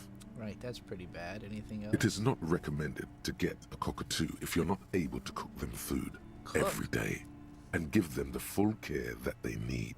These birds will never understand that you have a life of your own. The fuck kind of bird eats cooked food? Yes, but there has to be something great about cockatoos as well. You're right. Cockatoos are magnificent creatures. They love to perform, cuddle, and show off, and will even scream for fun, often as loud as up to 135 decibels. Read about the funeral This cockatoo. is a yellow-tailed black cockatoo. Its specific name, Psittacus venereus, relates to its dark and somber plumage. This bird looks as if dressed for a funeral, 24/7. There is something indisputably ominous about it. Indisputably. But Trollweeb with $5 says, do I get a F-Pass if I'm a little gay? Also, your brother just ended his stream. Send me my shirt. Also, Wham's next episode. Watch Love Live. No, you don't get a pass unless you suck at least 3 dicks.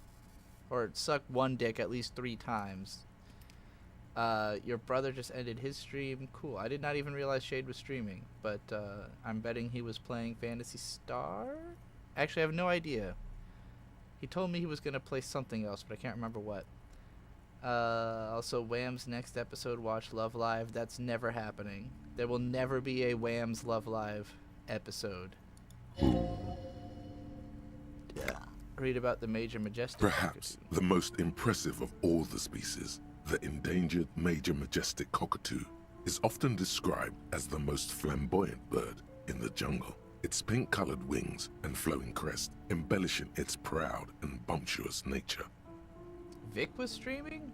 What the hell was Victor streaming? Since when does Vic stream? Hold on. I'm gonna go look at this. I assume on Vic and Hope?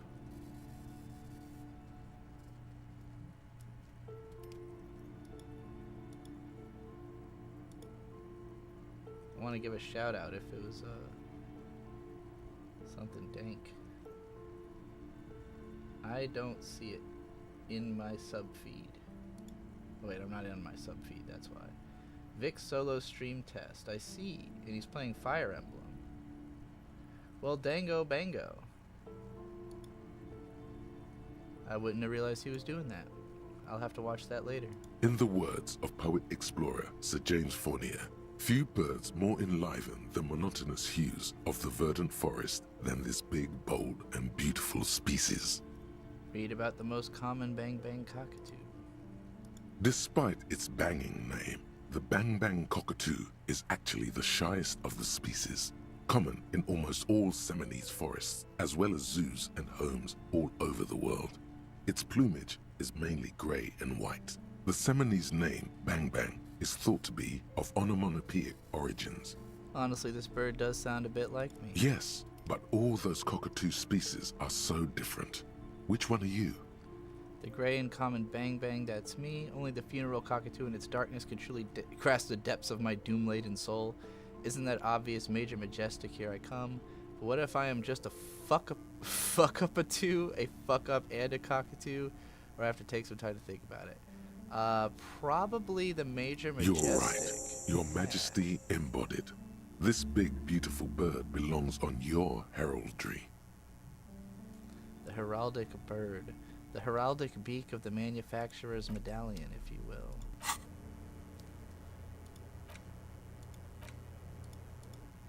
got experience from that, so that's cool. What do we want? I guess let's look at what... Oh, right, I wanted to get a new thought. Let's unlock a thought. And get the Jamrock Shuffle. I feel like I can relate to the Jamrock Shuffle.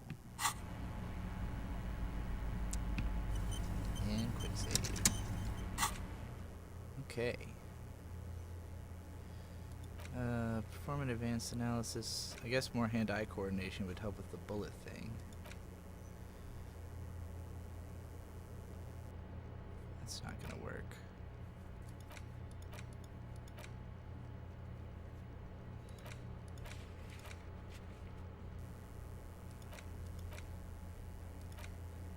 I really still haven't drank any booze. That's kind of hilarious. I've drank more booze in real life while playing the game.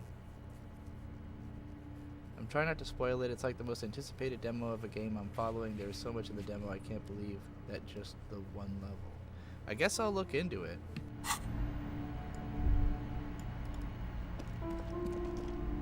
I'm assuming it's part of the Next Fest demos, right?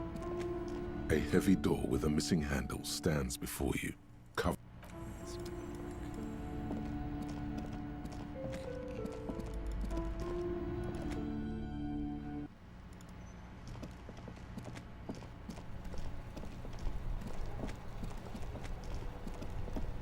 I'm gonna go buy a healing item just because I don't have any. It's a little nervous. Makes me a little nervous.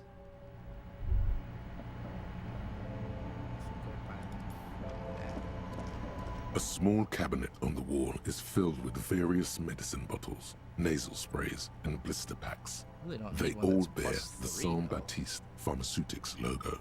Why can't I buy the nose effect? Okay. Oh, it's just here. telling me I've already I done hope that. Saint Baptiste makes you feel better or something. Give me 2. Okay, here. I hope. Yeah.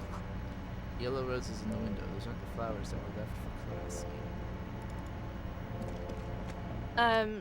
Is this a... Alright, whatever.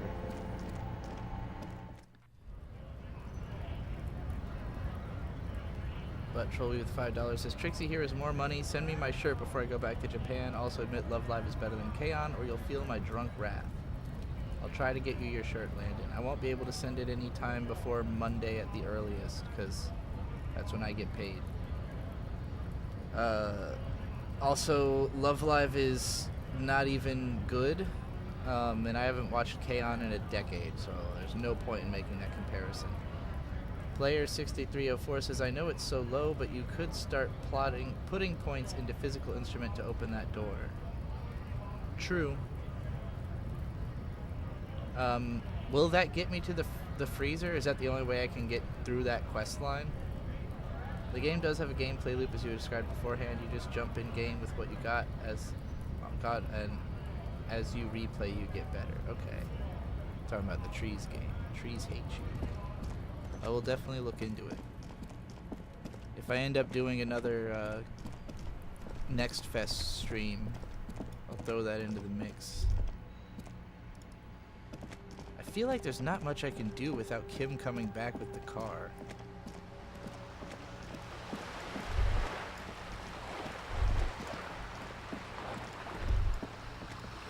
Maybe I sent him off a little too early. You got anything new to say to me, Paintbrush Girl? I painted a thing. Hello again, officers. Have you come to admire my mural? Oh yeah, I forgot. Piss Faggot and Fuck the World sent their best. I don't believe it. I've never known those boys to have manners. The bemusement in her voice doesn't fully mask genuine tenderness. They seem to hold you in high esteem. They'll never be skulls, but their hearts are in the right place. Skulls are cool. Can I be a skull? Fat chance. But you can still do your part to revitalize the neighborhood. Okay then, how's that? She throws you a conspiratorial glance, then presses her finger to her lips and squints up at the sky, as though straining to hear something in the distance. Have you noticed the quiet? Every so often,